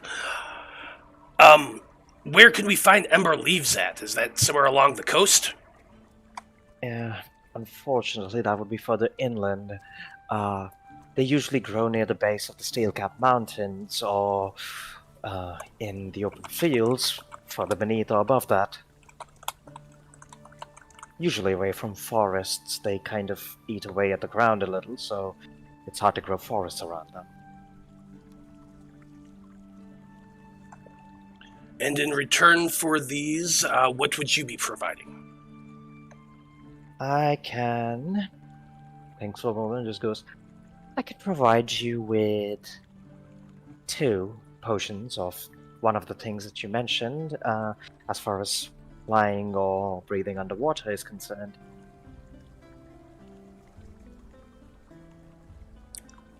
Actually, I don't suppose you have a scroll of water breathing, would you?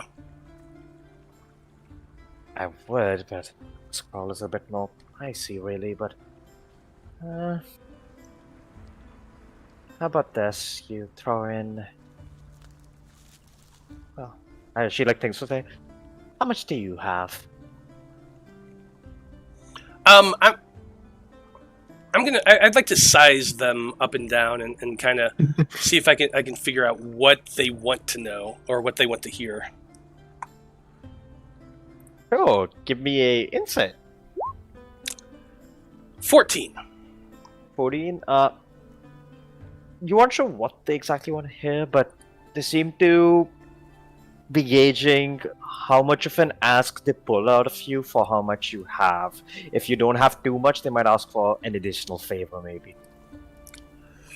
I could probably part with about 30 gold right now.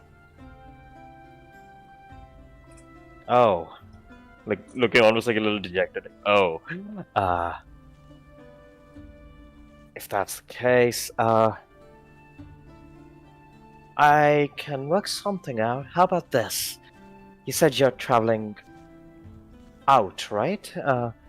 If you are traveling on whatever it is you're traveling on, how about sporting a bit of merchandise? Do some good for my shop. As long as it's along the coast, that can be arranged.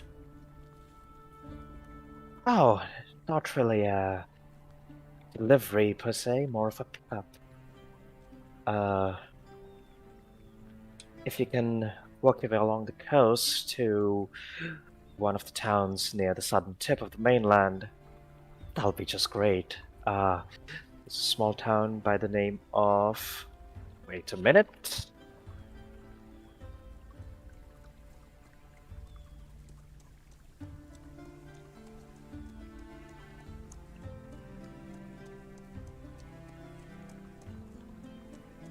Lintleberry.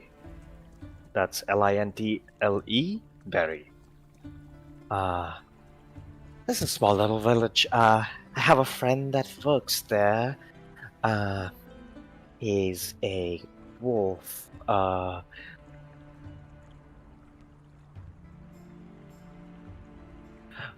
the name of Garuk. He was preparing something for me, but he hasn't really come back in some time. So, if you could go check in, and if he has what I need prepared, could you bring it back to me?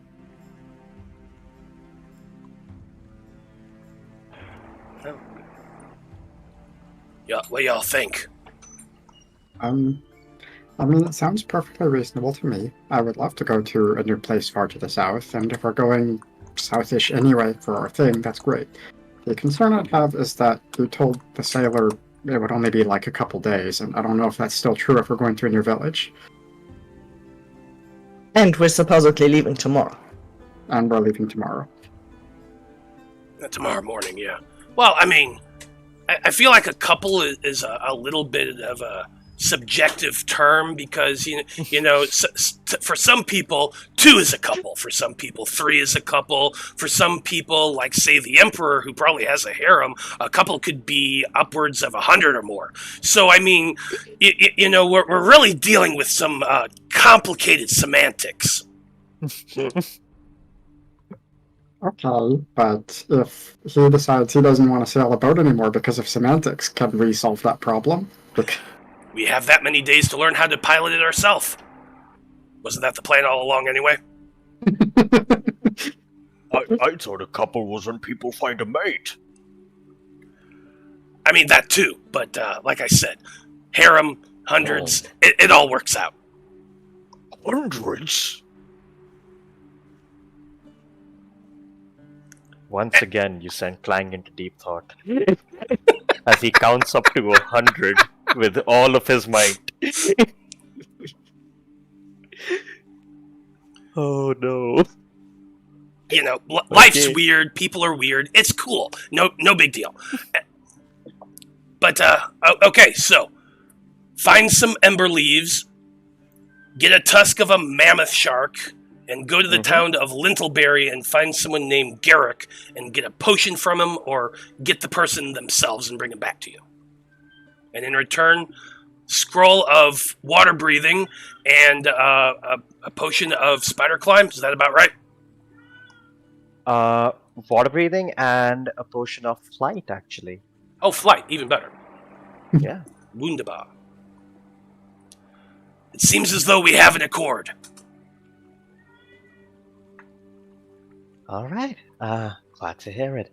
And one last favor, if you are traveling overseas, then could you, sport a bit of my sign up there somewhere on your ship? It'll do good for the business. Well, I suppose if we're gonna create a business opportunity, we could also use some health potions. We'd be happy to logo our ship for you and to spread the word around about these amazing potions that we're getting. If you can supply us some to protect us on this journey. Give me a persuasion with advantage. Okay.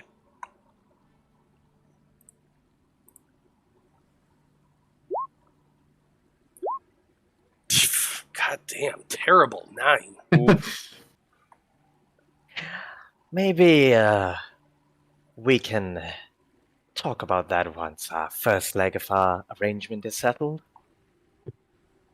Fair enough. Fair enough.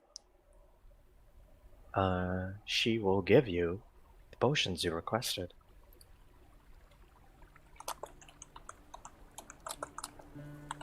So you can add a potion of water breathing and a potion of fly to the party. And the fly potion will last about a minute. and the water breathing will last 8 hours. Yeah, and I believe since it's a scroll of water breathing, it'll actually work on all of us. So Oh, it's that's a the main. scroll. Yeah, scroll. Yes, the scroll will will work. work on it. Yes.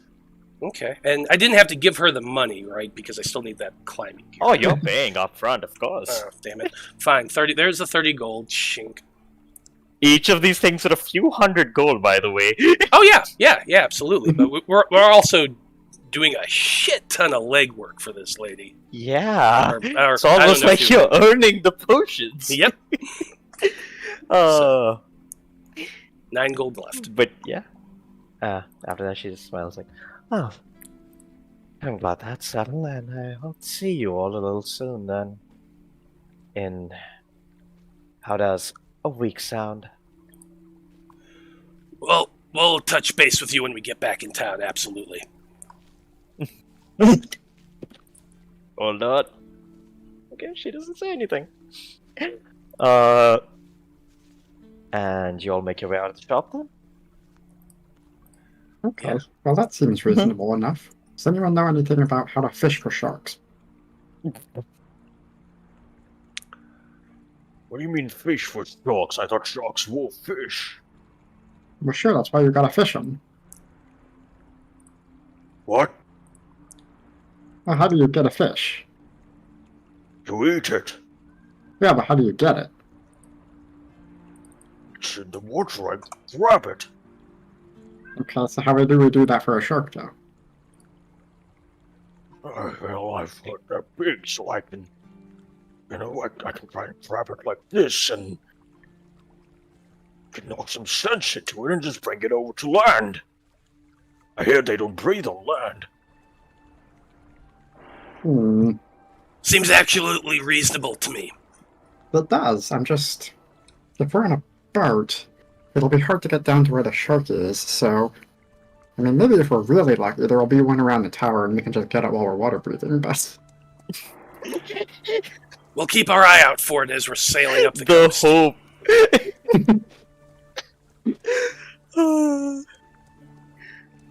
Alright, anything else anyone wants to do?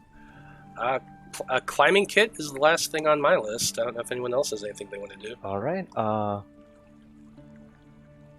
do you just get, like, go to a general store and get a basic one? Yeah, nothing complicated. Cool, I'll say for all three of you, put together, if you get, like, a climbing kit, I'm assuming Clang is carrying, project, so I'm saying 3 climbing kits, that would be 8 silver.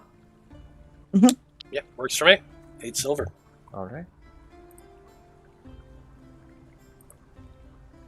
And yeah, so you guys can add a 3 climbing kits, and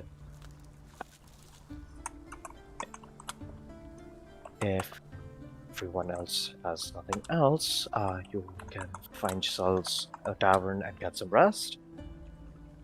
Or if there's any other exploration anyone wants to do, you are free to do so. No, I think I'm good for a night. Me too. Alright. Yeah, I'm good to just go head over to the boat, sleep on the boat. Why spend money in an inn? Min-maxing the 9 gold, I love it. Oh. 8 gold, 1 silver now.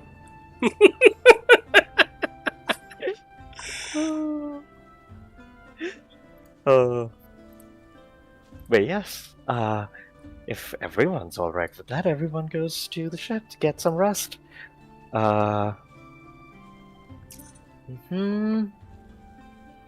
And around like later in the evening, as you all kind of like, you're at the ship, you see they have filled it up with some stocks of 3 weeks worth of food and rations.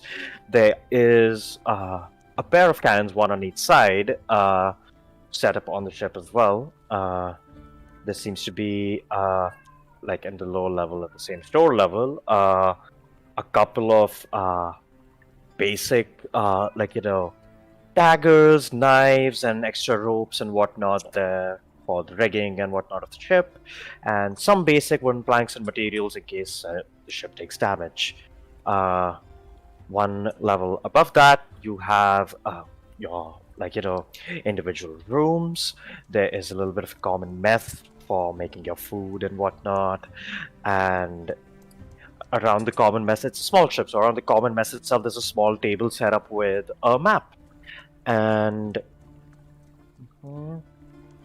then obviously at the top level you have the rest of the ship. And around late in the evening, you see Gregory Strong also finds your ship finally, and hails you down. Is it alright if I come aboard then? Yeah, absolutely. Come on out. And clambers his way up. Took me a little bit to find the ship. There's quite a few ships here without a name, it seems. But yeah. I feel like that's really inefficient. I would think that would cause trouble for the Harbor Master's records. Yeah, like what are they doing? Just saying ship number 1, ship number 2? No, it seems there's a lot of new ships being commissioned. So until the ship has left the port on its first journey, the crew hasn't given it a name. Made it a little difficult, but I found it. And well, honestly, I'm a bit tired. If there's no setting up to do, I'd like to turn in myself. Yeah, fair enough. Actually, hey, you know what? You should have offered the Persian lady to name the ship after her. That would have been a good one. We don't have a name yet. Ooh, So. that's actually a really good idea. We should have thought of that. Can I have the scroll? Yeah, Yehoshua will just produce it. I just take the scroll and look at it and sit down with it. Yeah. Just trying to understand it. Give me an Arcana. No, please be good. No, this wasn't good. Oh my god, with the plus Dear 6, that's an God. A. Yeah, I know, right? That's depressing. It is. The rolls today have just. This does not bode well for the future. Just because I confronted my players with a giant last session. The dice are paying me back. The dice always pay back. Ain't that the truth?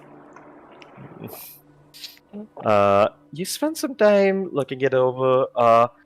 The scroll seems to be, again, made using arcane components of the divine and of nature-based magic.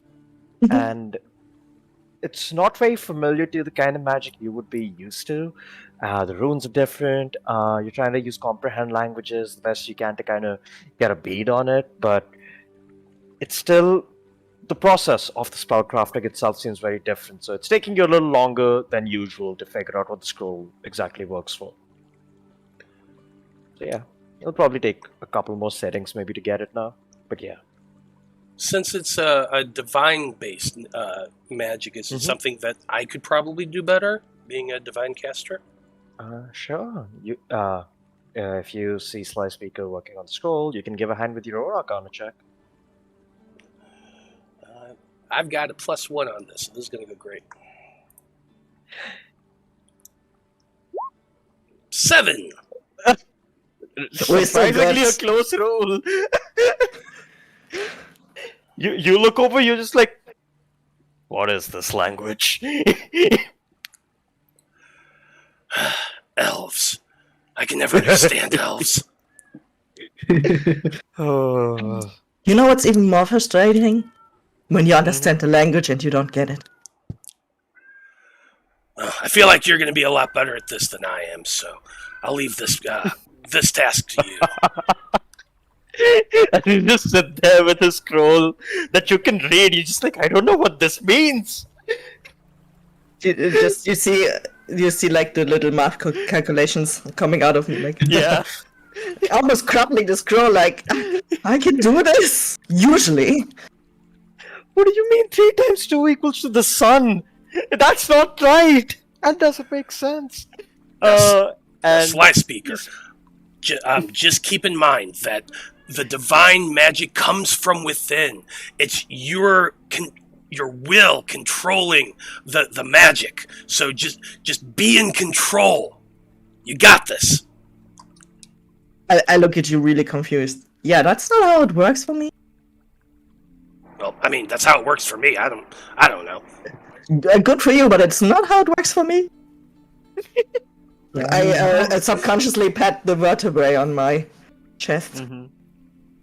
I mean, I don't do magic myself, but the wizards always said that all you had to do was do it right, so... I'm clearly not doing it right then. Wait, you can do magic wrong? Oh yeah, happens all the time. Goes very bad. I'm kind of happy you can't do magic. Or maybe I'm just doing it wrong, and that's why nothing's happening. I mean, I hold the scroll towards Clang. You can try it out if you like. Maybe it You know works what? for you. Bang with his -2. We'll try. I'm gonna guide him. Oh my god, I think he rolled higher than both of you. Wait. He rolled a 10 for an 8, and then the d4 brought him back to a 10. Picking it up better than us. Oh. Seems to be talking about breathing underwater. I didn't know I could do that. I try my hardest not to scream at him.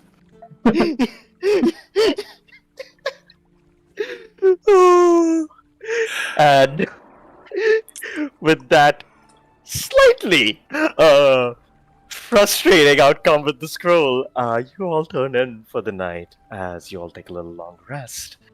And hold the moment, let me swap tracks.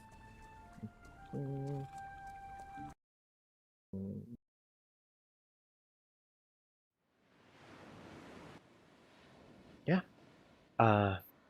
As you wake up around about like 7 or 8 a.m. To the sound of a few seagulls squawking, the waves crashing towards the docks, a little bit of light making its way into the portholes of your individual rooms.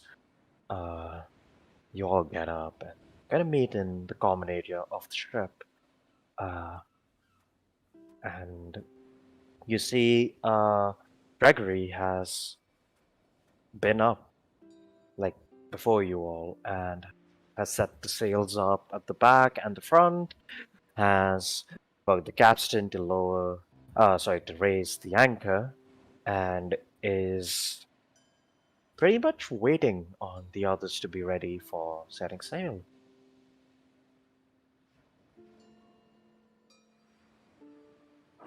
And as you look, yeah, go on. I feel like Yehoshu is pretty much a fairly early riser. So when he gets up, he's going to go track down Gregory and kind of fill him in on all the details the two sailors gave us, and kind of go over the map with them and kind of start figuring out where exactly we're going to start. As you're discussing this, he kind of like looks stupid. He's still, by the way, like even though he turned in for the night, looks like has not slept a wink. And goes, Yeah, so, if I will be helming the ship, I'll need someone to help me with navigation while I'm doing that, while another one might help me with the rigging and the sails. So if you can do either of those, I'd appreciate it. Depends on what it involves, I suppose. With navigation would involve working with the maps and cartography tools here. Sounds like something that might be up here base. So yeah, I'll try that out. cool. Or like you're initially as you're going over the maps, give me a survival check to see how well you can kind of direct the heading for Okay. Gregory. Okay. I'm going to guide myself, too, as I'm ruminating over this. Sure. Let's not get lost the second we leave.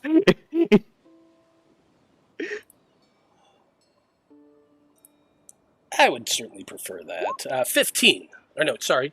12. 12. All right. You give a bit of a brief description of what you're looking for and a general heading. You also feel like, based on what the sailors have told you, it isn't pinpoint, but it seems close enough in the ballpark that if it is a large tower, you might notice it, at least in the distance.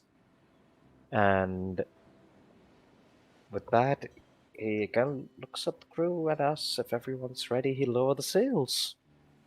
Yeah, sure thing. You said you needed help in the rigging? Mm-hmm. Did indeed.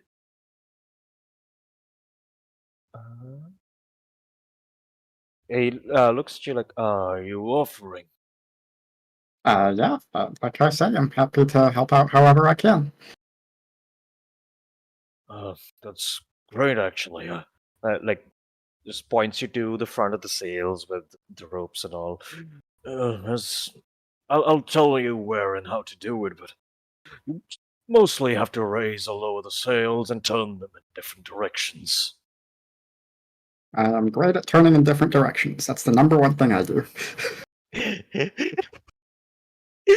I just love that, like, as like a resume thing.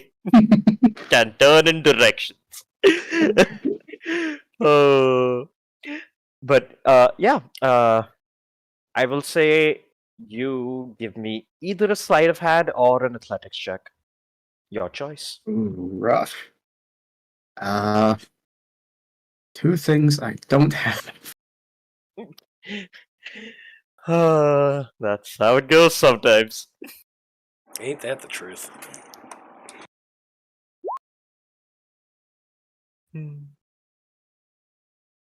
What'd you get? That would be a 13. 13 is not too bad, actually.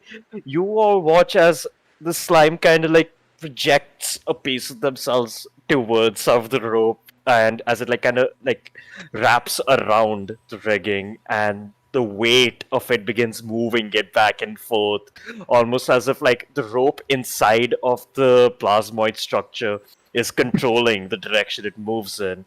And you, to everyone's surprise, begins helping. Did you say project projects a part of project?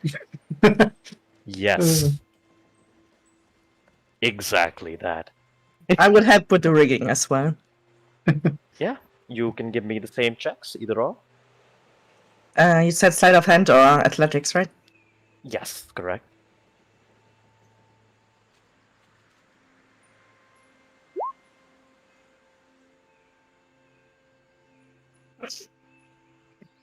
Yeah. As you find yourself having a slightly harder time syncing up with someone who doesn't really project movement. Movement just happens out of them. So you're kind of like trying to match pace, and every now and then it's kind of throwing off your rhythm, and it's a little janky, but it's working. The ship somehow makes its way out of the docks, kind of cranking and creaking as it sets out towards the high seas. Now, as your journey begins and you begin traveling across the waves, you don't always have to actively be doing something on the ship. Sometimes the ship does just go smooth sailing. Since all of that is happening while everyone's busy, firstly, what would you be up to on the ship in your like free time? Well, if I'm not actively helping navigate or Like you help just- with navigation, you give a heading, the course corrects. Then what are you doing for the remainder of your travel time? Downtime, essentially. Yeah, sure. For the most part, I spend some time. Most of my time is going to be spent keeping an eye around, looking for anything that might come after us or attack us or anything like that. In the evenings, I'll probably be working on one of my forge projects. which I literally Cool. just So always have. for the daytimes, would you say you would be in the crow's nest then? Well, it depends. If I'm helping with navigation, is that something like I have to do regularly, or is it just at the beginning of every day? Hey, we're just going along this Every road. couple of hours. I'd probably spend some time up in the crow's nest watching Yeah, out cool. and kind of divide my time between the two. Mm-hmm. And in the evenings, what kind of a project are you working on right now? Well, Yehoshu's a forge cleric, so pretty much all the time he's working on something. He has his bag out, and he's a little portable toolkits and whatnot. What he's planning on building is he's planning on building some plate mail, but plate mail is expensive and it takes a lot of time. So basically every day he kind of just fiddles around and works on a project. Yeah. He actually has a pretty cool ability here, which I'll pull up here right now. It's the forging domain feature, right? Yeah. The artisan's blessing, I believe. Yeah, so basically, I can conduct an hour-long ritual that crafts a non-magical item. That it has to include some metal, like whatever. I'm just kind of for flavor over the course of our first adventure. I'd like to just slowly be working on this because I can't make anything Yeah. more than 100 gold pieces at a time. But Yeah. plate mail is also like many pieces that all come together. So he's kind of For just sure. working on each piece individually as he goes. Yeah. Like you give it some time each day as you're traveling and using the path of your god. You are almost conjuring certain pieces of metal into your hand while using others that you might have been carrying and slowly clanking away and bringing it to shape. And as you're doing that project, what are you up to in your free time? That's an interesting question. It hasn't super come up yet, but Project sees itself as a doctor for its day job. Like that's the thing it does. So unless there's a lot of illness going around the ship, it's not doing its day job. So I think probably what that means is it spends a lot of time in the kitchen trying to make ship rations vaguely palatable, which is not easy. Valid. I actually like that. Doctor by day, chef by night. Yeah, you spend some time working on, different kinds of rations you find because since the Empire provides you with so many different kinds of groceries and food, you start experimenting and mixing and matching, seeing what works for you, seeing what fits for everyone. Like, since you end up doing so much, there's a lot of extra food, kind of provides rations for everyone then. And whenever you come across a bit of a failed project, Lang is there to help you with that. And then, Sly, what are you up to in your downtime? As I'm really frustrated with the spell scroll, I'm just sitting on the bowsprit in my free time, just swatching between studying the spell scroll more and scouting the waters for any changes or anything dangerous. For sure. So you can give me one more Arcana check as you take another crack at this across the journey.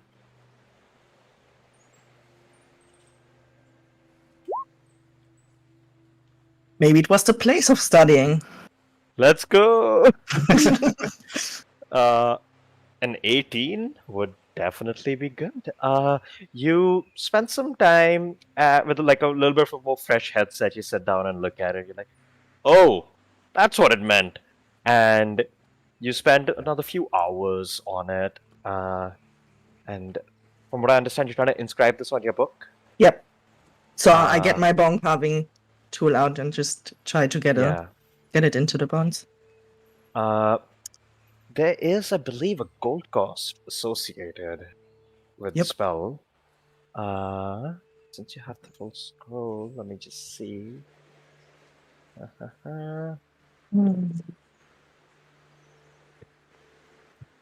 have a look at the spell book. It It's costs 50 gold for each level of the spell, so it's 100 gold to do it. So what I'm I'll not being say, very successful at it. on the contrary, what I'll say is rather than you immediately getting it done over the Yeah. journey, you slowly start chipping it. You don't have the materials really, so Yeah. you don't want to risk breaking the bones or Yeah. anything. So as you're carving into it, you're taking your time with it. You're trying to be very mindful of the resources you have on hand. So it's taking a lot longer than it usually would, but slowly you do begin carving it in. So you're sacrificing time to save on the gold is what you're doing, and yeah. With that in tow, you all carry on with your journey, and about a day and a half goes by as you all continue doing this. And along the way on the journey, you see it's probably like a little like early in the afternoon, and the sun gets a little clouded over, and there's a very like light drizzle of rain. And as you're sailing, a low fog begins to roll around the lower parts of the hull of the ship, and visibility starts to drop a little. Since usually you're on the crow's nest, you get a bit of a better visual, but you also very quickly notice that yeah, visibility is dropping to the point where it's hard to like see in front of the ship. Really, Gregory is doing what he can to make his way across, and I will ask since Sly and Yoshi are both kind of keeping a lookout, both of you can give me a perception. It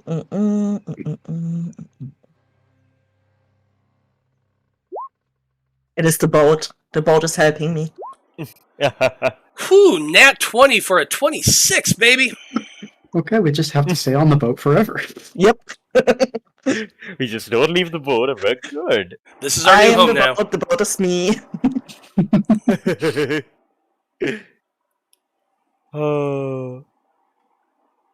All right. As you are making your way across,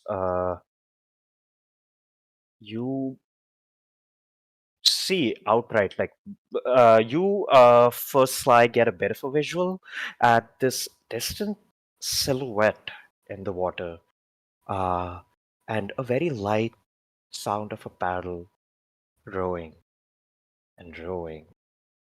And up top, Yoshi, you get a clearer visual as you see the silhouette seems to be this humanoid shape in the distance, on what looks like the tattered remains of a rowboat, as they are rowing with one hand. And because the nat 20, you notice the other, like they're covered in like these dark brown robes, and there's a few like patches and holes, and you see underneath the shoulder just nothing on the left side, as there's just tatters, and rather than an arm, like the wind hits against nothing. But then you look further below the ropes and you see a glimmering greenish light in the shape of a claw-like hand where the left hand should be. As they continue rowing with the other, what looks like a normal gloved hand, they're like covered up from head to toe as they move closer. Before they get closer than a silhouette, does anyone do anything? Well, yeah, Yoshi's going to call down to everyone else and alert them of what he saw. First and No, that foremost. sounds like a person in need of medical assistance. Hey, everyone! I think Vecna's over the side of the boat over there. No, I don't. Who's Yeah, Vecna? level 3, I just throw Vecna at Don't give the DM ideas. you. Oh no, Vecna isn't in this part of the world, it's fine. How far away is the rowboat? From here, it's about 120 feet away. Mhm. But yeah, anyone do it? Alright. Well, I suppose use thaumaturgy to increase the voice and call out, "Ahoy there! State your business."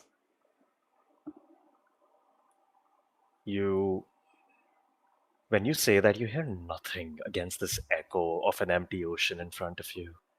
And all you hear for a moment are the same rowing paddles hit against the water. But then, a few moments later, you feel like this very light, raising whisper go past your ear of a moan. And you just hear, who is there?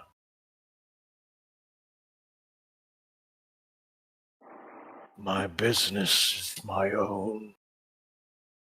Unless you are part of my allies. Who is there? As the figure is saying that, I'm quickly getting up from the bow strip to a more stable. Mm-hmm. Hearing no response, paddling continues as the rowboat gets a little closer.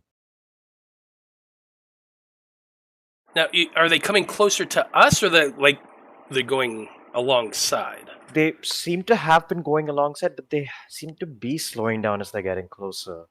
And when the figure's close enough that all of you would notice like this robed silhouette standing there, this crackling voice kind of again reaches out to you all and just goes, I have been rowing and rowing for some time now. I don't recognize your colors, or your flags, or your faces. Whoever you may be, you trespass upon my waters, the waters of my kin. So if anything, I would ask you to state your business.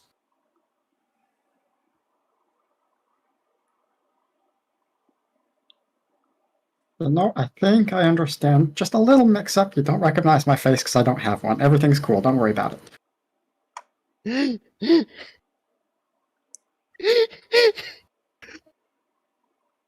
Deafening silence in response to that.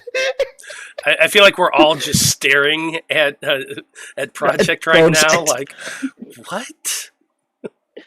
I look for like a marker in some chalk, like to draw a face on. If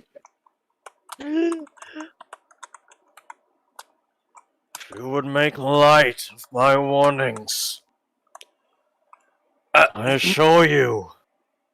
No? What was that? Oh, no, definitely want to unpack this whole thing. A lot of questions. We would be happy to introduce all of ourselves, but the show's over in 3 minutes. That's definitely true. I was actually getting to that. But yes, since he says that since he feels you're making a light of the situation, suppose must remind you of the people that you speak to one of the last defenders of Caldraga, Kingdom of Dragons. And as he says that, the green arm flourishes as the entire ship of yours creaks with moaning echoes. And that is where you can pick up next time. And that was a fun little first session for us all to wrap us up. This was Light of Cinders, and I am Dan or Dan Fighter. You can find me on social like Insta, Twitter, and whatnot as DanFighter117. I mostly just do this. I play games and make voices, and people like them sometimes. And going around, we have a fantastic cast who have clearly bitten off a little more than they might have signed up for.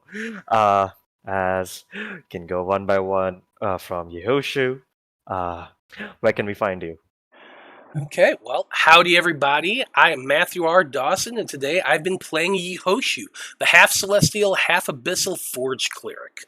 You can find me on the Random Rhapsody Network every Monday and Wednesday night, where I am your friendly neighborhood host and GM, and we run the Debauchery Circus campaign, the Fab 5 campaign, and our newest thing that we're doing is called Sonnet of Blood, a Curse of Strahd campaign. So come over and check us out. Last thing is you can find me on Twitter and Instagram as @ScruffyWanderer. So come by and say hi. For sure. And moving on, Slice Speaker. Well, Slice Speaker, could you tell people where to find you? But I've been playing as Slice Speaker, but you can find me on Twitch as Vikea, which you can see in the chat. TTS does not pick up on that, but that's a different topic. And I'm currently in the process of changing my name. On some places like Twitter, you will still find me as Werber Plays, but that will all be changed to my Twitch name in the future. I'm a Dungeon Master myself. We don't play online, but you can mostly find me playing exploration games on Twitch. And yeah, on Twitter, I post all random shenanigans. And lastly, we have legendary slime in a bucket. Where can we find you? So I'm Nobody. You can catch me on Twitter at patch_jacket or on my weekly podcast, Us Weirdos Have to Stick Together, where my co-host and I do episode-by-episode recaps of queer media in cartoons. I'm also at patreon.com/usweirdoscast, where I have a second podcast rereading every Animorphs book in order. It's a big ride. Sounds like good task, yeah. Yeah, and the last thing to say, I guess, for now, is that I'll be back here next week for Artifacts of Romulus, so... And yes, of course, to top us off, we would all like to thank Transverse production team, part of which is Scruffy here, who has done a fantastic job, and our lovely players, the mods in the chat, and the rest of the staff. You can find Light of Cinders continuing its fun little jaunt in the ocean next time this month. That is the 4th week of April, which someone would have to help me with the date. I believe that's the 22nd. That's the 22nd, yeah. And yeah, thank you so much, everyone, for watching our first session, and goodbye. Good night. Take care.